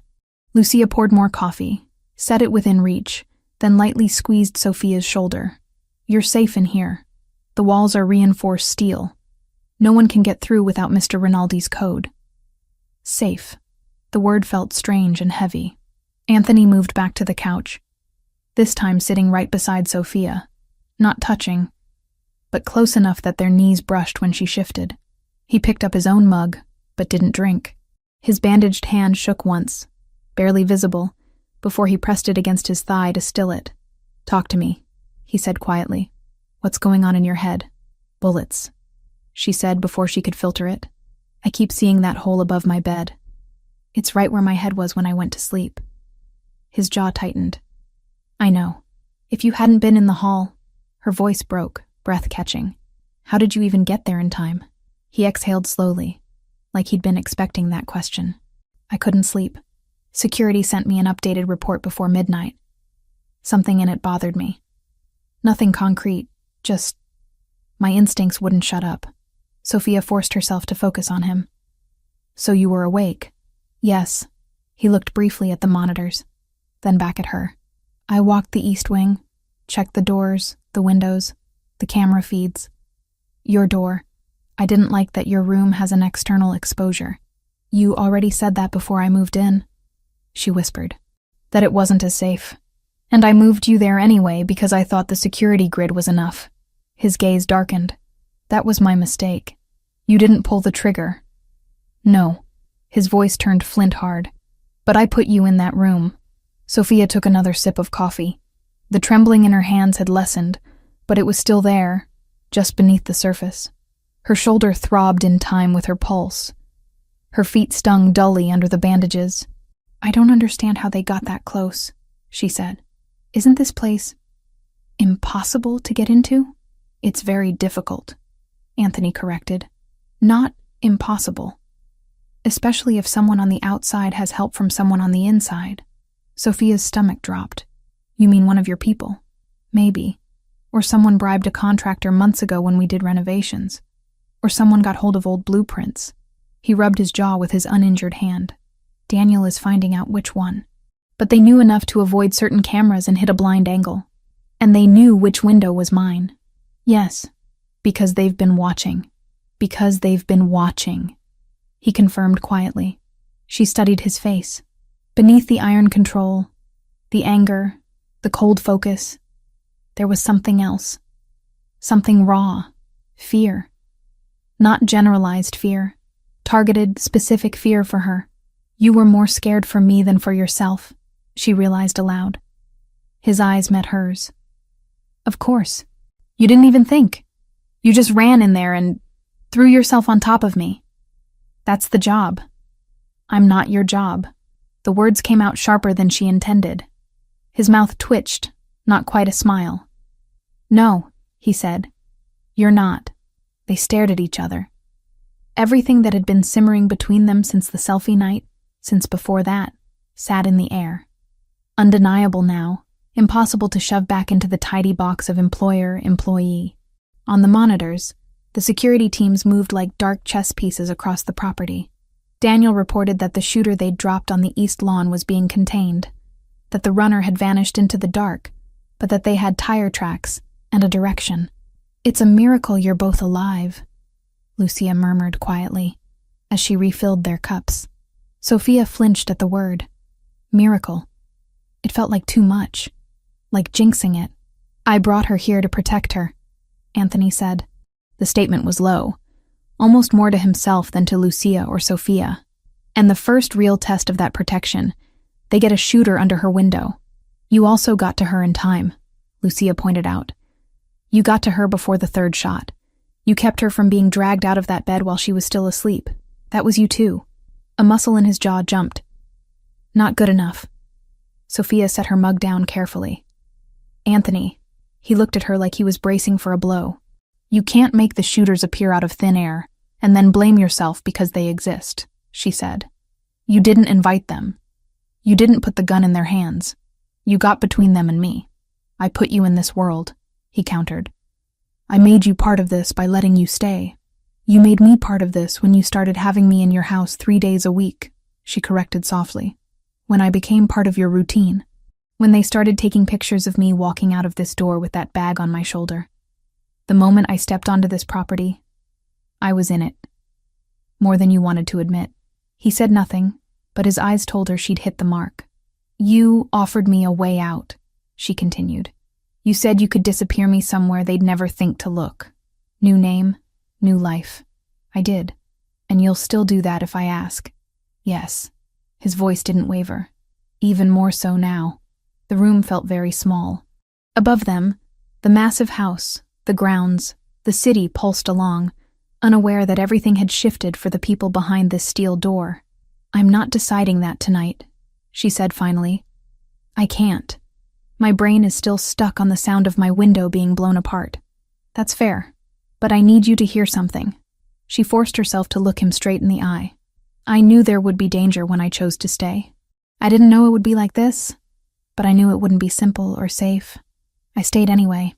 I don't get to pretend I was dragged into this kicking and screaming." "You also didn't sign up for bullets in your bedroom," he said. "There's a difference between accepting abstract risk and having it come through your window at 3 a.m. No argument there." Her lips twisted. "But I also didn't sign up for you hovering outside my door because you couldn't sleep unless you knew I was okay. And I got that too." His eyes softened, the harsh lines of his face easing just a fraction. "You make it sound like a good thing. You're bleeding because you cared enough to be standing in that hallway." She nodded at his bandaged arm. "That's not nothing." He exhaled, something like relief or gratitude flickering over his features. "You're handling this better than I expected. Give me time." She muttered. "I might still break. If you do," he said quietly, "I'll be right here while it happens."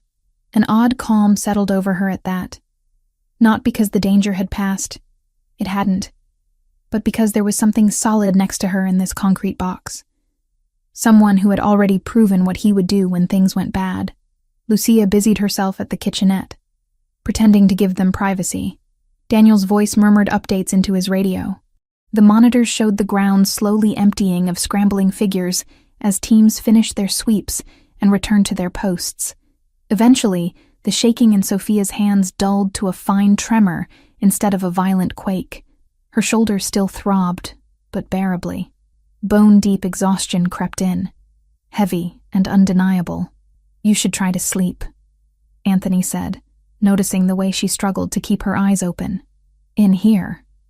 She glanced around the steel-walled room. "You're serious. Nothing gets through these walls." He stood, grabbed extra blankets from a cabinet and shook them out. "We stay down here until the house is completely cleared and the window is boarded up. No exceptions." "What about you?" "I'll be right here." He nodded toward the monitors. "I can watch the feeds from inside this room as easily as from my office." "I mean sleep," she said. "You're human, allegedly. You need it too." "For tonight," he said, a ghost of a smile touching his mouth. "I'll settle for making sure you're asleep." He spread one blanket over the couch and handed her another. The couch wasn't huge, but it was wide enough for 2 people if they didn't mind proximity. "Anthony," she said quietly, as he turned back to the monitors. "I don't want to be alone." He stilled. Slowly, he looked at her over his shoulder. "Not tonight," she added. "Not after that. I know you're trying to be careful, to do this the right way. But if you put me on this couch and sit in that chair across the room watching cameras, I'm going to lie here with my eyes open replaying every gunshot for the next 6 hours." He studied her face, reading everything she didn't have the words for. "I don't need distance right now," she said. "I need you, here, where I can feel you breathing and know that if something else happens, you'll move before I even hear it." He crossed back to the couch without another word. "Shift," he said softly. She did. He lay down carefully behind her, the couch forcing them close, his chest pressed against her back, one arm sliding under her head as an extra pillow, the other settling over her waist in a loose, protective hold. The blankets cocooned them in shared warmth. "Is this all right?" he asked. She curled her fingers around his forearm, feeling the rough edges of the bandage beneath her palm. "Yes." His breath stirred the hair at the nape of her neck. "Nobody's getting through that door," he said. "Nobody's getting to you while I'm here. I believe you." It was the simplest truth she had in this moment. The house, the shooters, the betrayals, the what comes next. All of it felt too big, too complex. But the weight of his arm over her, the steady rise and fall of his chest against her back, the memory of how fast he'd moved when the glass shattered, those were tangible. Her eyes drifted to the monitors one last time. Tiny figures moved on the screens, finishing their sweeps, securing the perimeter. The image of her blown-out window appeared on one feed, taped off, lights glaring harshly in the night. She closed her eyes. The echo of gunshots still ricocheted faintly in her skull, but each time the memory tried to sharpen, it bumped up against the reality of Anthony's heartbeat under her hand. Solid.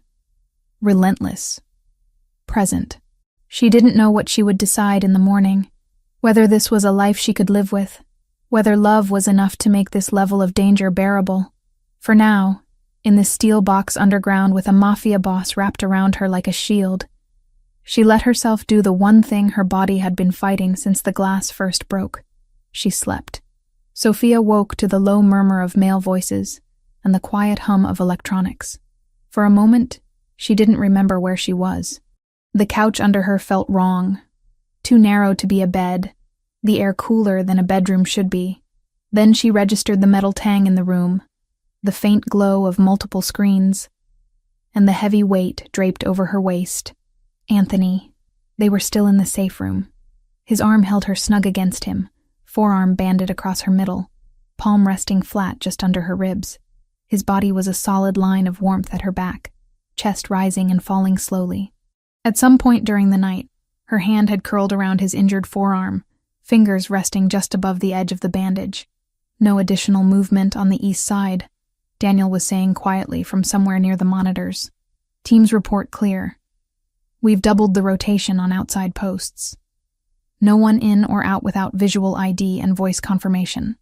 Anthony's chest expanded against her as he took a deeper breath. And the shooter? Being handled off-site. Daniel hesitated. He's not top tier, a hired gun. But he knew enough to avoid cameras and hit that angle. That knowledge came from somewhere we didn't intend. Inside leak, Anthony said. Looks like it. Sophia kept her eyes closed, breathing slow and even. She wasn't ready yet to let go of the illusion of safety that came from pretending she was still asleep. The conversation washed over her in clipped phrases. Perimeter, blind spots, intel, containment. Words that belonged firmly to Anthony's world, not hers. The pattern fits with what we picked up before, Daniel went on. The O'Sullivan chatter about leveraging the translator. The timing matches too. This wasn't random. Sophia's fingers tightened unconsciously on Anthony's arm. His free hand came up, fingers brushing over the back of hers in a brief, reassuring stroke. He knew she was awake. He'd probably known the second she surfaced from sleep. Get me everything you pulled from the shooter, Anthony said. Names, contacts, payment. I want a direct line back to whoever signed off on last night. We'll have more in a few hours, Daniel replied. For now, we know enough. The order to grab her came from O'Sullivan's side. Whether Michael himself signed off or a hothead under him went rogue, that's still unclear. But it's them, the O'Sullivans again. Always circling at the edge of her understanding, faceless and amorphous until last night when their intentions had taken the shape of bullets. Give us a minute, Anthony said. Sophia heard Daniel's footsteps retreat, the soft click of the heavy door's inner mechanisms as it sealed behind him. Then it was just the two of them, and the quiet background hum of the room. You can stop pretending now, Anthony murmured near her ear. His tone was gentler than it had been when he'd been barking orders a few moments earlier. You've been awake for 10 minutes. She opened her eyes, caught by how easily he read her. You could tell? I can always tell. His thumb traced a slow line across the back of her hand. How do you feel? Like I got tackled by a truck, she said honestly. Everything aches. My shoulder hates you. Your shoulder can get in line, he said dryly. I've got a whole organization that hates me right now. She huffed out something that was almost a laugh, then pushed herself to sit up a bit. The movement pulled at muscles that had stiffened overnight. Anthony sat up with her, one hand hovering at her back, like he was ready to steady her if she so much as swayed. The security feeds showed gray morning light over the manicured lawns. Men still moved through some of the frames, but the chaotic rush of the night had settled into structured patrols. Did you sleep at all? She asked. A little. He rolled his shoulder, wincing faintly. You drooled on my arm at one point. I did not. There is forensic evidence. Liar. His mouth curved.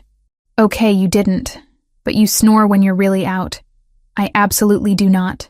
You do a little thing with your nose, he said, eyes warming. It's very you. Sophia looked away before he could see how that simple, oddly tender observation hit her. So, the shooter was O'Sullivan's. Shooter suggests a professional, Anthony said. This guy was competent but not elite, which almost makes it worse. Someone with real skill would have cost them more. They thought this job was easy enough for a second-tier asset. Grab the translator, Sophia said slowly. Use her to control you. Something like that. And now? She swallowed. What happens now? Anthony didn't answer immediately. He rose, crossed to the small sink, and splashed water on his face one-handed, careful to keep his bandaged arm mostly out of the stream. When he came back, his hair was damp and his features more awake, but the same hard calculation sat in his eyes. Now, he said, sitting beside her again, we stop being purely reactive. Last night was reactive, she repeated. They made a move. We survived it. We locked down. That's reacting. It keeps you alive in the moment, but it doesn't solve the problem. He laced his fingers together, forearms resting on his thighs. The problem is this. The O'Sullivans think they can use you as leverage. They see you as a piece on the board they can grab and move at will. Until that changes, you're not safe. Not really. Not in Boston. Not here. Not anywhere. Sophia absorbed that. So how do you change it? You change the calculation. His gaze flicked to the monitors, then back to her. Right now, they think taking you is worth the risk. To fix that, we make the risk unacceptable. Politically, financially, personally. Without open war, she said, remembering his earlier warning. You said that would be bad for business, and everything. Exactly. His mouth thinned. If I go scorched earth, bodies start dropping on both sides, cops get interested, federal agencies start sniffing around. It becomes chaos. Chaos is bad for everyone who depends on me, including you. She hated that this made sense. Hated that her survival now involved terms like politically unacceptable risk and collateral damage. I have a question, she said.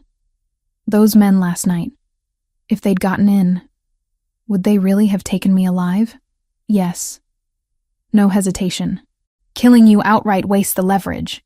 Taking you gives them options. Sophia couldn't stop the shiver that worked through her. Anthony's hand immediately went to the small of her back, his thumb drawing slow, grounding circles. Which brings us to the part of this you're not going to like, he said. We have to adjust your status. My status in their eyes. Right now, you're valuable, but defined vaguely. Rinaldi's translator who comes to the house 3 times a week. That made you a tempting target. They think you matter, but they don't know how much. His gaze locked on hers. We change that. We make it clear to everyone watching that you're not a quiet, replaceable employee. You're under my protection in a way that has rules attached. She understood immediately. You mean publicly? Yes. So not just this woman walks in and out of your house. More like this woman is with him. Yes. That makes me more valuable to them, she said, heart thudding. In some ways, he agreed. But it also changes who can credibly touch you. There's a difference between going after a convenient asset and going after someone everyone recognizes as the center of a man's world. The first is opportunistic. The second is an act of war. Not everyone on the O'Sullivan side is eager to pull that trigger.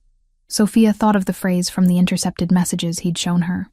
Leverage the translator. A clinical term for something ugly. Does this mean last night accelerates whatever you were planning with them? She asked. It forces the issue. Anthony leaned back, stretching his injured arm carefully. We were already moving toward a sit-down. They've been pushing on the edges of my territory for months. This, he gestured upward toward where her destroyed bedroom sat in ruins, is them testing how far they can go. And your answer is, we meet. On neutral ground. Public enough that nobody can pull a stunt without witnesses. Controlled enough that security can do its job. We clarify lines. We lay out consequences. We, she echoed. Who is we? Me. He hesitated. And this is where you get veto power. Possibly you. Her head snapped around. You want me there? No, he said bluntly. I don't want you anywhere near them. I want you locked underground until this is over. He huffed out a breath. But that's emotion. Strategically, having you visible at that meeting changes the calculus. How? Right now, they're guessing how much you matter. If I show up at a negotiation with you beside me, under obvious guard, it sends a message. This is not a piece you get to move without inviting everything that comes with it. It also puts a face to the abstraction. Makes it harder, psychologically, to talk about you like an object when you're sitting 10 feet away, breathing. You're trying to guilt-trip a mafia rival, she said slowly. I'm trying to play on every human instinct available, he corrected. People behave differently when they have to look the person they're threatening in the eyes. Even men like Michael O'Sullivan. The name sat heavy between them. The rival she'd only known in theory was starting to take on shape. A man calculating enough to send shooters to her window, but also someone with his own rules and fears. And if I say no? She asked quietly. If I say I won't be paraded into some meeting so you can send a message, then we find another way. Anthony said immediately, this is your life. You get a say in how it's used. I won't drag you into a room you're not willing to enter. She appreciated that more than she could say. The last 24 hours had stripped control from her in a dozen ways. Having him explicitly hand a piece of it back mattered. Do you think it would work? She asked. Me being there. Yes. No hesitation. Because it forces them to acknowledge reality. You're not theoretical leverage. You're a person who now knows exactly how far they're willing to go. That knowledge cuts both ways. She stared at the monitors, at the slowly brightening grounds. You said something last night. That if you just hit back now, it's war. So this is you trying something between letting them get away with it and burning everything down. Exactly. She was quiet for a long moment. Then, okay. Anthony blinked. Okay, I'll go, she said. Her voice shook, but the words were steady. If that's what it takes to make them understand I'm not a pawn they get to move without consequences, I'll go. He searched her face. You're sure? No, she admitted. I'm not sure about anything right now. I'm scared out of my mind.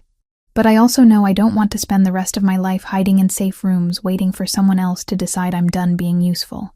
If being in that room helps draw a line, then I'll be in the room. His hand closed around hers. Strong and warm. You're braver than you think. Or just too tired to come up with a better argument. She swallowed. What does that even look like? This meeting. We'll set it on territory neither side fully controls. Somewhere both of us have equal reason not to trash. Likely a restaurant that's already accustomed to hosting delicate conversations. His thumb brushed over her knuckles. There will be security on both sides. We agree to weapons rules beforehand. I'll have snipers in place. He'll have spotters. Everyone will know everyone is covered. That keeps egos in check. And me? You'll be escorted in with me, he said. Daniel driving, my men closest. You between us. You won't be alone for a second. You won't sit next to Michael. You won't speak to him directly unless you choose to. You're there as fact, not bait. Anthony. He tightened his grip once, sensing her rising panic. You'll be safe. As safe as anyone can be in a room like that. They can't touch you there without setting off something none of them actually want. You keep saying, they don't want war, Sophia said. But last night looked a lot like someone flirting with it. Someone under Michael. Anthony said. That's my read anyway. A hothead lieutenant trying to impress the boss by bringing him a shiny bargaining chip. Me. You. His mouth hardened. If Michael had personally ordered a full-scale move, it wouldn't have been 2 shooters on my lawn at 3 a.m. It would have been a coordinated hit on multiple fronts. This was pressure. A test. Now I push back and see whether he reins his people in or doubles down. She realized, with a sudden startling clarity, that this was what leadership looked like in his world. Not just violence, chess, reading pressure points, knowing when to press and when to pull back, knowing when to walk into a room full of enemies and trust that the rules holding everyone in place would actually work. If we go, she said slowly. You have to promise me something. Name it. No cowboy moves. No dramatic lunges. No deciding in the moment that you're going to take him out because you're sick of this dance. I'm agreeing to walk into that room on the assumption that we're there to talk, not to start the war you said would destroy everything. His lip curled faintly. You really think I'm that reckless? I think you love me enough to do something stupid if he so much as looks at me wrong, she said, the word slipping out before she could catch it. Silence fell between them. She felt heat climb her neck. She hadn't planned to say that now, raw and unarmored in the bright light of the safe room. Anthony's grip on her hand tightened again. Just a fraction. You're right, he said quietly.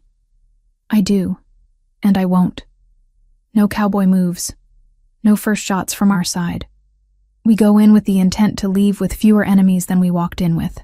And if he doesn't play by those rules, then, Anthony said, eyes going colder than she'd ever seen them, we adapt.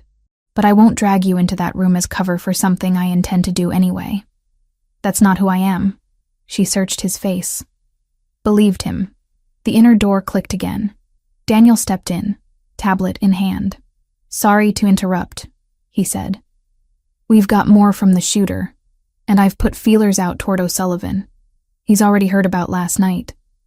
Word is he's not pleased. Not pleased it failed? Sophia asked before she could stop herself. Not pleased it happened, Daniel answered, surprising her. A stunt like that without his clear approval makes him look like he can't control his own house. That's bad for a man like him. Bad for business. Anthony's mouth twitched in something that wasn't quite a smile. So he has a mess to clean up, same as I do. Exactly, Daniel said. He's more likely to sit down now, if only to make sure no one else under him gets creative. Good. Anthony rose, all business again. Reach out. Tell him I want to meet. Today. Neutral ground. Daniel nodded. And Miss Grant? She comes, Anthony said. Daniel's eyes flicked to Sophia, gauging her reaction. You're sure? No, she said honestly. But I'm coming anyway. A brief glint of respect crossed Daniel's face. Understood. I'll pick a place with good sightlines and bad cell service.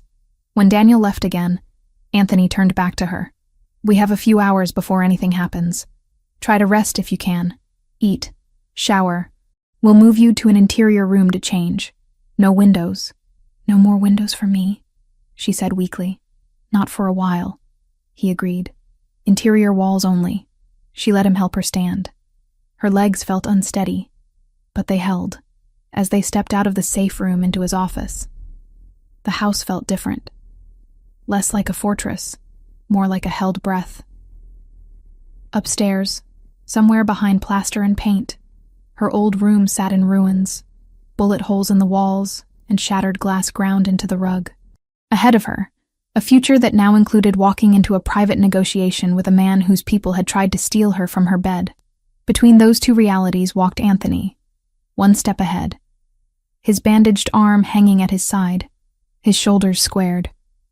Sophia followed, heart pounding, fully aware that there was no such thing as being half in this life anymore. He didn't kiss her in the car. The entire ride back from the restaurant, Sophia felt the words he'd said replaying in her chest, heavy and impossible to ignore.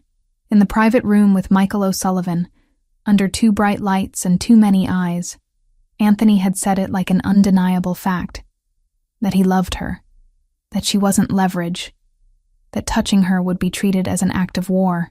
He had looked at her as he said it, not at his rival, like he needed her to hear it just as clearly as Michael did. But in the SUV inching through late-night Manhattan traffic, he kept his hands to himself. Daniel drove, focused on the road. 2 other security cars flanked them, one in front, one behind. The city outside the tinted windows pulsed with its usual energy. Neon signs, late-night diners, people weaving between cabs. Inside the vehicle, it was quiet, insulated. Anthony sat beside her in the back seat, shoulders relaxed, but eyes alert. Every now and then, his gaze flicked to the rearview mirror, checking the cars behind them, the sidewalks, the intersections. His jaw was set in that familiar line that meant his mind was still working, still turning over angles and outcomes. Sophia stared at her hands in her lap, at the way her fingers twisted together. She could still feel the faint impression of the restaurant chair under her palms, the weight of the room's attention when she'd walked in with him. She could hear Michael's accented voice, cold and assessing, as he'd apologized for a foolish subordinate over a glass of expensive whiskey. They had survived it. No one had raised a weapon. No one had made a sudden move. The truce had held. Now came the part that scared her in a different way. At a red light, Anthony finally looked directly at her. "You okay?" It was a simple question, and she could have answered it with a lie, and they both would have recognized it. Instead, she said, "Ask me again in the morning." He inclined his head. "Fair." She studied his profile for a moment. The set of his mouth was thoughtful rather than tense now. The fury he'd carried into the meeting had cooled into something quieter, resolved rather than explosive. "You meant it," she said softly. "What you said in there." His gaze came back to her, focused and unguarded. "Yes." "You told him you love me." The word still felt fragile in her mouth, like something that could shatter if handled too carelessly. "You told your rival that the woman he tried to use against you is the person you're in love with." "Yes," he said again, like there was no other possible answer. "And you said it for him to hear it," she went on, forcing herself not to look away. "But you also said it for me, didn't you? For both of you," he admitted. Michael needed to understand what he was dealing with. "And you—" His fingers flexed once on his thigh. "You deserve to hear it somewhere other than in the middle of a crisis bunker or shouted over gunfire." She let out a shaky breath that was almost a laugh. "You're not very good at timing." "I'm learning," he said dryly. The light changed. The SUV moved forward. Sophia watched their reflections slide along the dark glass of a storefront. A man and a woman sitting with too much space between them, both pretending to be calm. "When we get home," Anthony said after a moment, "we're going to have one conversation, before we talk about anything else. Before I get dragged into calls and debriefs and security briefings." "One conversation," she repeated. "About what?" "About everything," he said. "About what you want. About whether you're still in this. About what this even is." His mouth twisted. "That deserves to happen without Michael O'Sullivan watching me like a hawk from across a table." Her heart did a strange, complicated thing. Okay. The mansion was quieter than she'd ever seen it when they pulled through the gates. Security was visible now in a way it hadn't been before. Men at the perimeter, more cameras, subtle changes in how vehicles were checked as they entered. It felt less like a home and more like a command center that happened to have marble floors. Daniel pulled up under the covered entrance and put the SUV in park. "We're clear," he said, glancing back. "No tails." "Good," Anthony answered. "Get some sleep. We'll debrief in the morning." Daniel's gaze flicked to Sophia, a brief, respectful nod. "You did well in there," he said. "Most people without training wouldn't have lasted 5 minutes at that table." "Thank you," she said, meaning it. Inside, the house swallowed them with warmth and soft lighting. It smelled like whatever Lucia had been cooking earlier, faint traces of garlic and tomato and something sweet. For a moment, as they walked down the hallway toward his office, Sophia could almost pretend they'd just come back from a normal dinner date. It was the almost that hurt. Anthony opened the door to his office and gestured for her to go in first. When the door clicked shut behind them, the rest of the house seemed to fall away. The room was lit by the lamp on his desk, casting everything in amber. He didn't go behind the desk, didn't sit in his usual chair.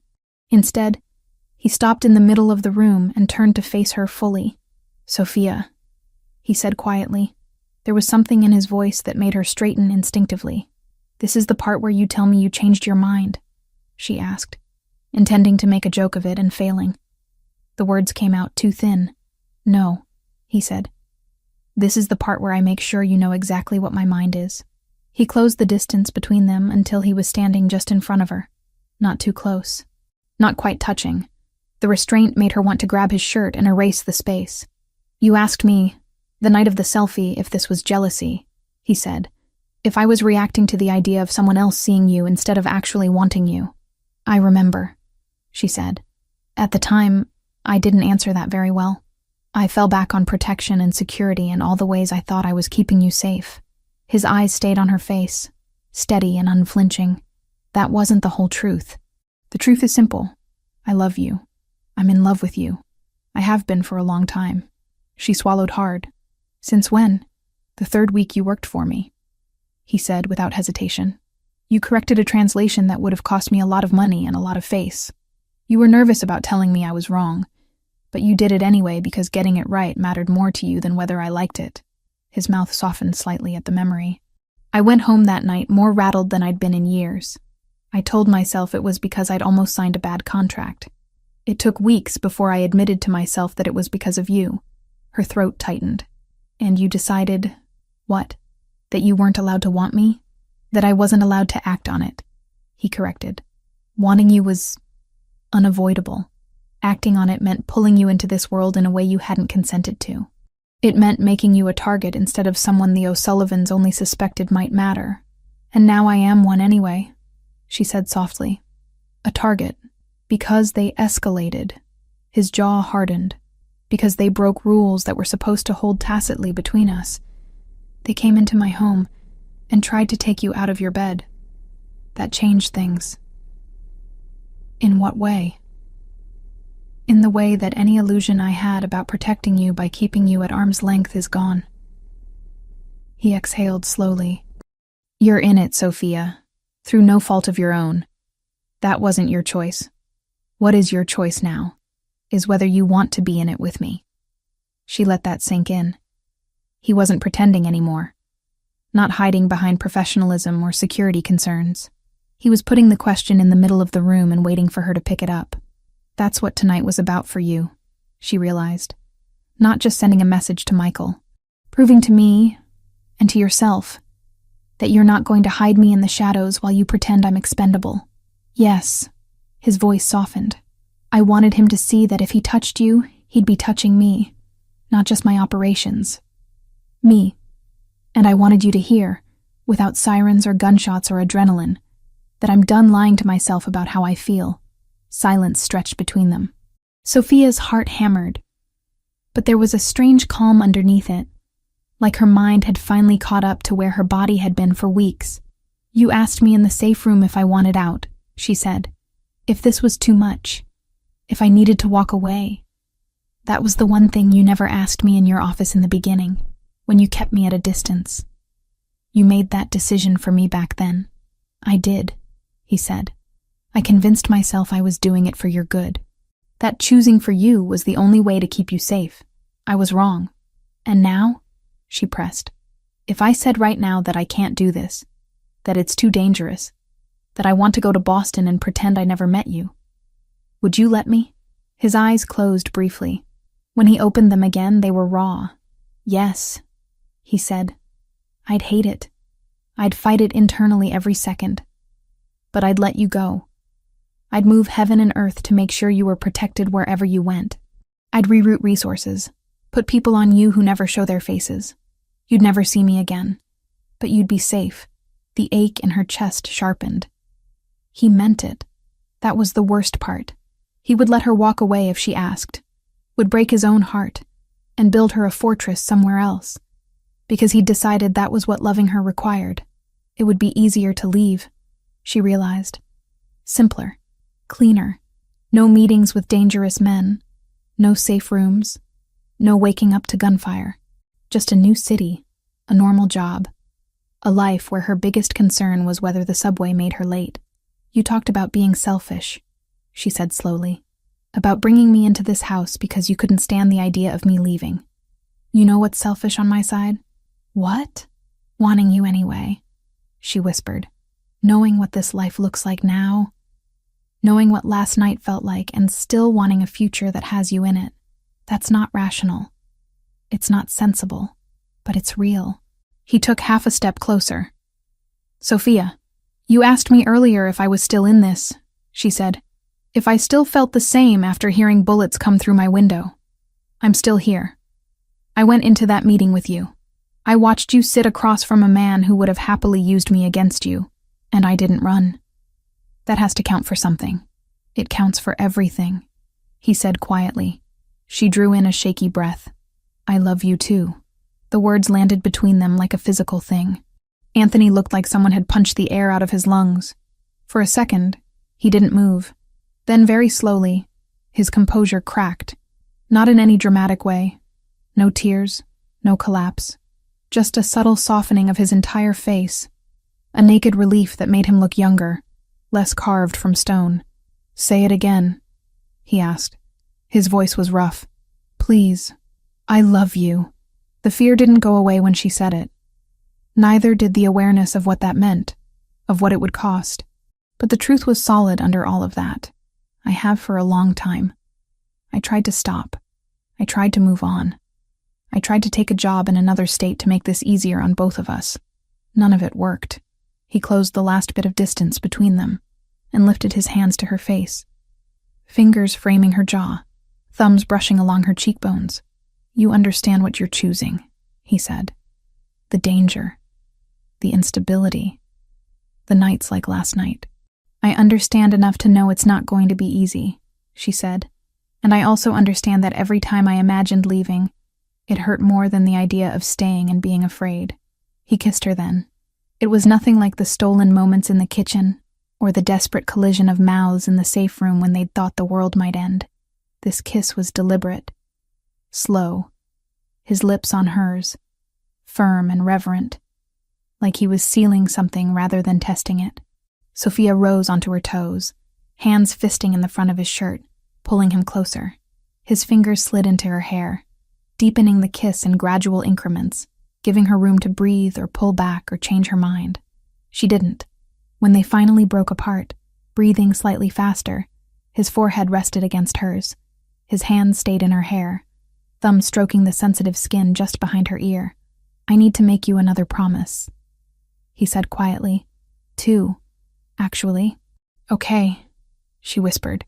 First, he said, I will never lie to you about danger to make you more comfortable. I won't tell you you're safe when you're not. I won't minimize threats because I'm afraid you'll leave if you see them clearly. If something is coming, you'll know. She nodded, swallowing hard. And the second? The second is that loving you doesn't erase what I am. His voice stayed gentle, but the words were iron. I won't pretend this life is something it isn't. I won't tell you fairy tales about getting out clean in a year or two. I have legitimate businesses now, yes, but the parts of my world that draw men like O'Sullivan don't disappear because I want them to. If you stay, if we build something together, it's inside this reality, not some fantasy version of it.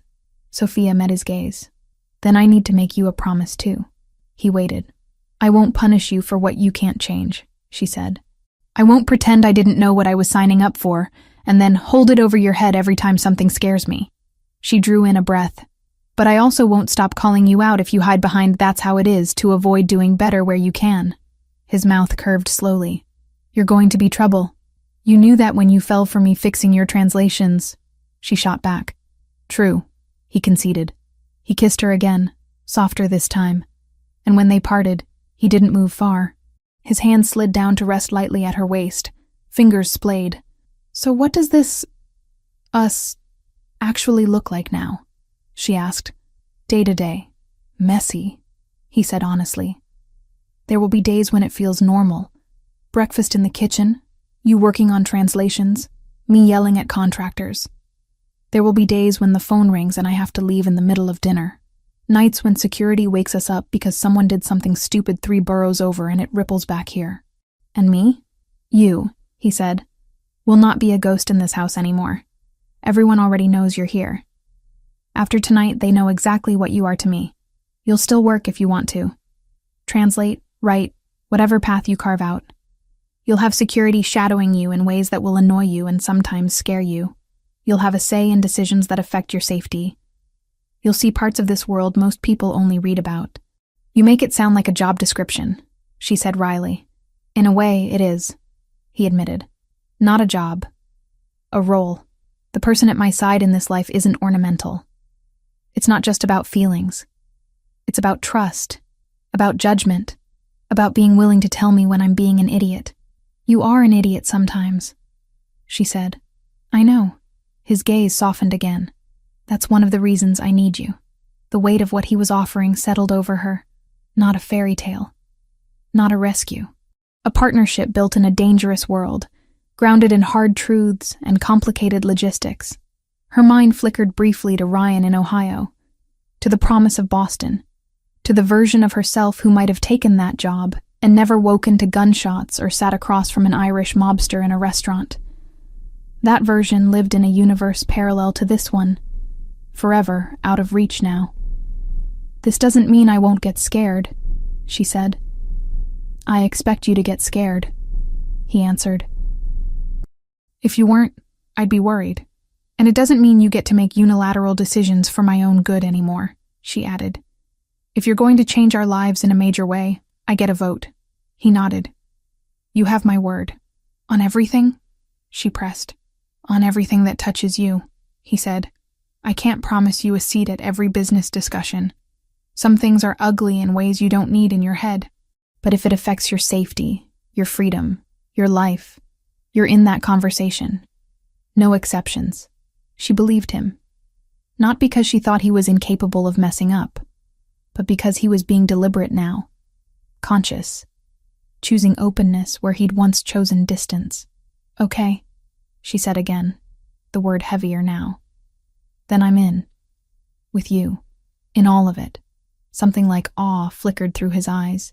He pulled her into his chest, arms wrapping around her in a tight embrace, as if some part of him still didn't believe she was really there, really choosing this. She pressed her face against his shoulder, inhaled the familiar mix of soap and cologne, and something uniquely him. They stood like that for a long time, the outside world pressing against the windows, while inside the office the axis of her life shifted and settled. Later, when she finally went to the interior room they'd set up for her, a room with no exterior windows, with reinforced walls, with a bed that hadn't been shredded by gunfire. She lay awake for a while, listening to the quiet. Her mind replayed the last week. Selfies and fights and confessions and bullets. The weight of his body over hers. The cold air rushing through broken glass. The way he'd said, I love you, like it was both an admission and a vow. When she finally drifted off, she did it with the knowledge that fear would be a regular visitor in this new life. But so would he, and for now, that was enough to steady her. Down the hall, in his own room, Anthony stared at the ceiling in the dark, feeling both more exposed and more anchored than he ever had. For the first time in years, he wasn't planning alone. The decisions ahead were heavier, because they touched more than just him. He turned onto his side, reached for his phone, and opened his messages. A photo stared back at him, a mirror selfie in a burgundy dress, posted days ago by a woman who'd thought she was invisible. He didn't ask her to delete it. He set the phone down, closed his eyes, and let himself imagine, just for a moment, that all the things they'd promised each other in his office were possible. In the fragile quiet between one crisis and the next, that belief was the only thing that made the rest of it make sense. 6 months later, the house didn't feel like a fortress anymore. It felt like a place that had learned how to breathe again. The changes were subtle if you didn't know where to look. Extra cameras tucked into eaves. New guards at the gate, more rotation on the night shifts, a different brand of SUV in the garage with reinforced panels you couldn't see unless you knew what you were seeing. But the rhythms of the mansion had settled into something that felt almost normal. Sophia stood at the kitchen counter, laptop open, morning light pouring through the interior courtyard windows. She'd claimed this spot as her workspace most days, ignoring the more formal office Anthony had offered her. The kitchen felt alive, staff coming and going, Lucia humming under her breath as she prepped meals, the occasional guard slipping in for coffee. It grounded her in a way 4 walls and a big desk never would. On the screen, a PDF contract blinked back at her. At the top, in clean serif font, was the name of a small New York publishing house. Below that, her own name, Sophia Grant, followed by the words, Translator of Record. She read the final clause again, even though she'd memorized it 2 days ago. Exclusive world English rights, modest advance, royalty percentage, nothing extraordinary in the grand scheme of publishing. But to her it felt enormous. You're frowning at good news, Anthony said from behind her. She hadn't heard him come in, but she knew that voice anywhere. She turned to find him leaning in the doorway, white dress shirt rolled to his forearms, dark slacks. No tie yet. Mourning suited him. They softened the edges of the man who spent his nights putting out fires. "I'm not frowning," she said. "I'm processing." He pushed off the doorframe and crossed the room, coming to stand beside her. The faint smell of his cologne and coffee wrapped around her, familiar and comforting. "Processing the part where your name is going to be on the cover of a book?" he asked. She shrugged, unable to hide the small smile tugging at her mouth. "Maybe." Anthony bent, resting one hand on the counter, the other on the back of her chair, effectively caging her in. He glanced at the screen, then at her. "Sign it," he said. "You earned this." "You read the whole thing?" she asked. "Twice." His mouth curved. "Very boring. No hidden clauses about selling your soul to the Irish or stipulations that you must cease all association with dangerous men. Tragic," she murmured. "Those are my favorite clauses." He kissed the top of her head, the gesture easy now in a way it hadn't been months ago. Affection no longer felt like something snatched in stolen moments. It was woven through their days. Touches at breakfast, quick kisses in hallways, fingers brushing in passing. "Are you nervous?" he asked. "Yes," she admitted, "but in a good way. The kind of nervous that means something matters. Then that's the right kind." He straightened. "You should tell her today. She'll want to know." "Her who?" Sophia asked, even though she already knew. "My sister," he said. "Valentina. She flies in today. It would be a shame if you waited until she was here 5 minutes before dropping by, the way I'm getting published." "Right." Sophia's stomach fluttered with a very different kind of nervousness. "No pressure or anything? Just meeting your sister who thinks you're a semi-respectable businessman and not—" She gestured vaguely. "You." "I told her the truth," he said. "My version of it. Enough that she understands the world she's coming home to. She's not fragile, Piccola. Little one. She's stubborn. You'll like her." "She's your sister," Sophia said. "I'm terrified." "You faced down Michael O'Sullivan across a table," Anthony reminded her. "Valentina is easier. She doesn't carry a gun. She just carries very strong opinions and a stethoscope. That's not comforting." He reached past her and tapped the screen. "Sign the contract. Then we'll worry about my sister judging me." She took a breath, clicked where indicated, and watched her name rendered digitally at the bottom of the document. It felt anticlimactic for something that changed so much and yet so little at the same time. "There," she said. "Done." Anthony's hand came to rest on the back of her neck, thumb skating gently over the base of her skull. "I'm proud of you." She tilted her head back to look at him. "You helped. I didn't translate those chapters," he said. "I didn't stay up until 2 a.m. arguing with 19th century Italian syntax." "No," she conceded. "But you did read every version and pretend you weren't enjoying it." "I didn't pretend," he said. "I was enjoying it." "Your voice comes through even when it's someone else's words." Warmth spread through her chest at that. There had been a time when she doubted she had a voice at all. Now, between his world and her work, she was starting to believe she had several. The house phone on the wall buzzed. Lucia answered, listened, then turned toward them. "Gate says your 9 o'clock is early," she said to Anthony. "He's at the front." "Of course he is," Anthony muttered. He kissed Sophia once more, quick and soft. "Duty calls. Save me a copy of that contract. I'm framing it." She rolled her eyes. "That's weird. I'm a weird man." He winked at her and left, the door swinging shut behind him. Several hours later, the weirdness of their life reasserted itself in a very different way. Sophia was in the library when the alarm on her phone buzzed, a benign, everyday chime she'd set herself, not the piercing tone of the security system. It read, "Anthony's car check." She frowned, momentarily confused, then remembered. 2 weeks ago, after a particularly unsettling briefing about improvised explosives being used in Europe, Daniel had suggested randomizing vehicle checks before Anthony left the compound. Not because there'd been a specific threat, but because it's what smart people do when dumb people get creative. The randomness was key. Different days, different times, different cars. Today apparently had come up. Sophia closed her book, Italian poetry this time, for fun rather than work, and headed toward the garage level. She passed 2 guards who nodded respectfully, their presence so common now it barely registered. 6 months ago, knowing there were armed men in every hallway would have set her on edge. Now, it was just Tuesday. The garage was cool, and smelled faintly of motor oil and new tires. Anthony stood near the black sedan he used for most of his city appointments. Jacket off, sleeves rolled. He and Daniel were in tight conversation, their posture taut. "What's going on?" Sophia asked, slowing her steps.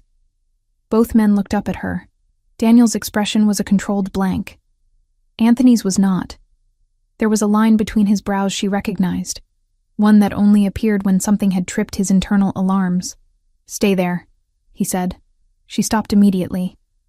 Old habits from the shooting night hadn't gone anywhere. Daniel gestured toward the car. Routine inspection picked up something odd under the chassis. Weight differential, magnetic signature. "We called in the techs. They found this." He pointed to a small metallic device resting on a cart a good 20 feet from the nearest vehicle. It was about the size of a paperback book, matte black, with a mess of wires and a blinking red light that made Sophia's skin crawl. "Is that—" "Yes," Anthony said, or at least it was. "Inert now. They've disabled the trigger, but it's a bomb." She felt oddly calm. The panic she might have expected didn't crash over her the way it had with the gunfire.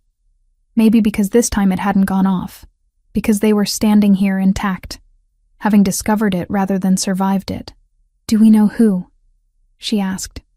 "Not yet," Daniel said, "but we will. There aren't many groups with both the nerve and the know-how to plant that under your car on this property." "The O'Sullivans?" Sophia asked. "Unlikely," Anthony said. "We have an agreement. This is the kind of sloppiness Michael can't afford. If he wanted to break the truce, it wouldn't be like this." Sophia thought of the names she'd learned over the past months, the organizations that floated at the edges of their world. Russians, Albanians, cartels, people whose operations intersected with Anthony's in complicated webs of territory and money. "So someone else wants your attention," she said. "They didn't get the memo that you're busy keeping an Irish truce." "Everyone wants attention," Anthony muttered. "Some just ask for it with bombs instead of meetings." "Boss," Daniel cut in. "They're sweeping the rest of the fleet. We'll have an answer on whether this was a one-off or a more enthusiastic installation soon. For now, we're locking down vehicle movement." "Do it," Anthony said. He looked back at Sophia. "You're not leaving the property until I say otherwise." She lifted an eyebrow. "Because of that?" "Yes. What if I promised to wear a helmet?" His mouth twitched unwillingly. "Not funny. Little bit funny." He closed the distance between them in 3 long strides. "Sophia." She sobered. "Okay. I won't argue. I like not exploding. It's become a new hobby." Daniel made a choked sound that might have been a laugh. "I'll let you know when we have something concrete," he said, then moved away, already barking orders into his radio. Anthony took her hand, fingers sliding between hers. They walked back up to the main floor together, leaving the cool garage and its ugly discovery behind. "You're not freaked out," he observed as they reached the hallway. "I am," she said, "but it's a different flavor than last time. Less blindsided." "You're getting used to this," he said quietly. "I'm getting better at existing with it," she corrected. "There's a difference. I don't think you ever really get used to people trying to blow you up." "No," he agreed. "You don't." They ended up in the small sitting room off the library, one of the cozier spaces in the house, with deep chairs and shelves of books that looked actually read rather than curated. Sophia curled into an armchair. Anthony sat in the one opposite, elbows on his knees, hands steepled. "So," she said after a minute. "Car bomb." "So," he echoed. "Does this change anything? Big picture?" "It accelerates some things," he said, "clarifies others. Someone out there isn't happy with the stability we've been building. They think they can scare me back into old patterns. Or test me the way Michael's man tested me with you." "How do you respond?" she asked. 6 months ago, she wouldn't have dared phrase it like that. Now, it was how they talked. Not, "What are you going to do?" but "What do we do?" "Carefully," he said. "We trace where it came from. We follow money, components, skilled hands. We make it clear that trying to blow me up in my own driveway has a price. But we don't blow up a city block in retaliation. We don't become the thing they're trying to paint us as." She nodded. Controlled anger, not wild. Exactly. He watched her for a moment. Something like admiration in his eyes. "You really are in this now," he said. "Not just living in the same house. You understand how the lines are drawn." "I understand it matters who draws them," she said. "And how?" He smiled then, small and genuine. "Remind me to never underestimate you again." "You say that like you won't," she teased. Point taken. They sat in companionable silence until a soft knock sounded at the doorframe. Lucia appeared, balancing a tray with coffee and a plate of biscotti. Behind her, another figure hovered. Shorter, slimmer, dark hair pulled into a high ponytail, a rolling suitcase handle in one hand. "Someone's here to see you," Lucia said. Her eyes were warm, amused. "Or possibly him. Jury's still out." Anthony stood so fast his chair scraped the rug. "Valentina." His sister grinned, the expression bright and immediate. She wore jeans, sneakers, and a navy hoodie with the logo of a Viennese university hospital. A stethoscope dangled casually around her neck like jewelry. "Big brother," she said, dropping the suitcase handle and opening her arms. He crossed the space in 3 strides and pulled her into a hug that lifted her off her feet. Sophia watched something in him unwind in that moment, some tight coil loosening that even she hadn't fully seen before. When he set her down, Valentina looked past him, eyes landing on Sophia. They were the same deep brown as Anthony's, but where his often held storm clouds, hers sparkled with quick intelligence and mischief. "And you must be the famous translator," she said, stepping forward without hesitation. "The one who fixed his life and is Italian." Sophia got to her feet, suddenly aware of the coffee stain on the hem of her t-shirt, and the way her hair was doing its own thing. "I'm Sophia. It's really nice to meet you." Valentina's smile turned softer. "He's different when he talks about you," she said bluntly. "In a good way. Less concrete, more human. Please stop talking," Anthony muttered. "Never," she retorted, then reached out and pulled Sophia into a hug, so quick and sure, it knocked the awkwardness right out of her. "Thank you for not running away from him," Valentina whispered near her ear. "Somebody had to stay." Sophia laughed, surprised and a little choked. "I tried," she admitted, "multiple times." "I know," Valentina said, pulling back. "He called me in the middle of the night when you accepted that job in Boston. I told him he was an idiot." "You did," Anthony said. Repeatedly, Valentina stepped back and took them both in with a doctor's assessing eye. "You look good," she pronounced. "Both of you. Slightly haunted, but good." "Car talk can wait," Anthony cut in lightly. "You just got off a 9-hour flight. Sit. Lucia will feed you until you forget airplane food is a thing." Lucia, already setting down the tray, snorted. "I'm not a magician, but I can try." They settled into the chairs, Valentina perched sideways in hers, feet tucked up, radiating a kind of restless energy that filled the room. Conversation flowed easily. Stories from Vienna, hospital rotations, colorful patients. She peppered Anthony with questions about the legitimate parts of his business and shot him pointed looks when he tried to gloss over other details. At one point, she turned to Sophia. "And you? Besides saving my brother from signing contracts written by idiots and getting published, what do you do all day in this marble palace?"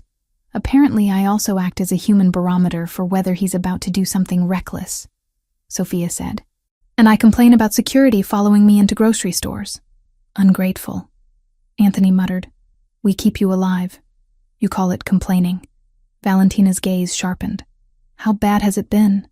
she asked softly, looking between them now. "Really?" The question hung heavier than the room's earlier levity. Anthony opened his mouth, but Sophia spoke first. Bad enough that I don't sleep through every night, she said. But not so bad that I regret staying. Valentina studied her. Then she looked at her brother. And you? Any regrets? Only about the time I wasted, he said, before I stopped pretending I didn't want this. Valentina's eyes softened. Okay then, she said. I can work with that. Later, after Lucia had fed all of them to the point of near collapse, and Valentina had been shown to the guest suite carefully positioned in the safest interior section of the house, Sophia and Anthony found themselves alone on the rooftop terrace. The city spread out below them, a sea of lights and concrete and possibility. Sophia leaned against the railing, the evening breeze playing with the ends of her hair. Anthony stood beside her, their shoulders touching. How does it feel? He asked quietly. Being the woman who has both a publishing contract and a doctor in the family who now knows exactly how reckless her brother is? Overwhelming, she said, in a strangely good way. He fell silent, watching the skyline. For a while they didn't speak. The hum of traffic far below, the occasional distant siren, the murmur of the city going about its life, they all blended into a kind of white noise. You know, he said at last, 6 months ago, if someone had told me we'd have peace with O'Sullivan, averted a bombing, brought my sister home, and you'd have a book deal, I'd have assumed they were selling something. Like hope? She asked. Like delusion, he said. Hope wasn't really in my vocabulary back then. And now? He turned his head to look at her. Now I have you correcting my grammar and telling me I'm being dramatic when I deserve it. You often deserve it, she said. He smiled, then sobered. We're not done. There will be more nights like the ones we've had. Different enemies? New angles? This isn't a happily ever after. It's a work in progress. You mean life, she said. Yes. He reached for her hand, lacing their fingers together. You still okay with that? She looked out at the city. Somewhere out there, other lives were unfolding. Simpler, maybe, or just complicated in different ways. She thought of her younger self, sitting in a cramped apartment with a translation gig and a crush on her boss, convinced she was invisible. She thought of the woman who'd posted a mirror selfie as both a test and a farewell.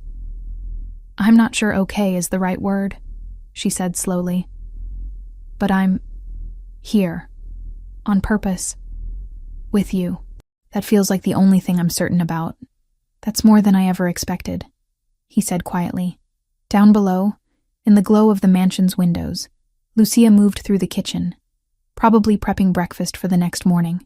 Somewhere on the property, Daniel checked a perimeter camera, scanning for patterns no one else saw. In a guest room, Valentina texted friends in Vienna that she'd arrived, and her brother was less of a robot than advertised. Earlier, she'd finally made the call she'd been avoiding.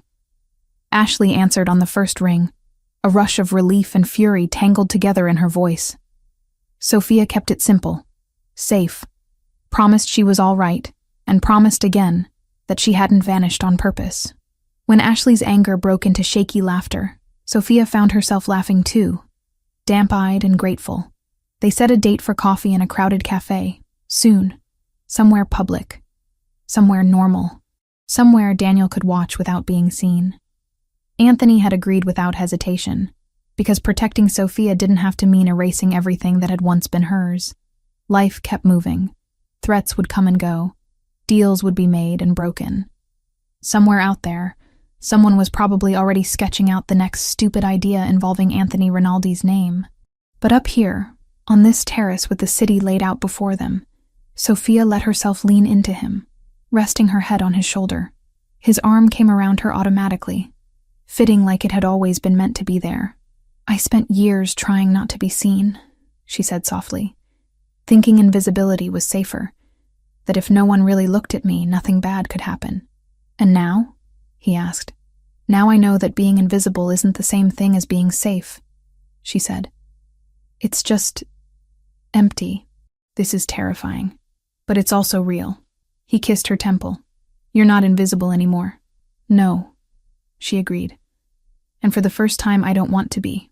They stood there until the air grew colder, and the city lights blurred at the edges of her vision from fatigue. Eventually, they went back inside, closing the terrace door gently behind them. The world outside would always be dangerous, unpredictable, messy. Their life together would never be neat. But as Sophia walked down the hallway, passing the room where her first bullet-scarred suite had once been, and the safe room that had become both prison and refuge, she realized something simple and startling. She wasn't surviving his world anymore. She was living in it.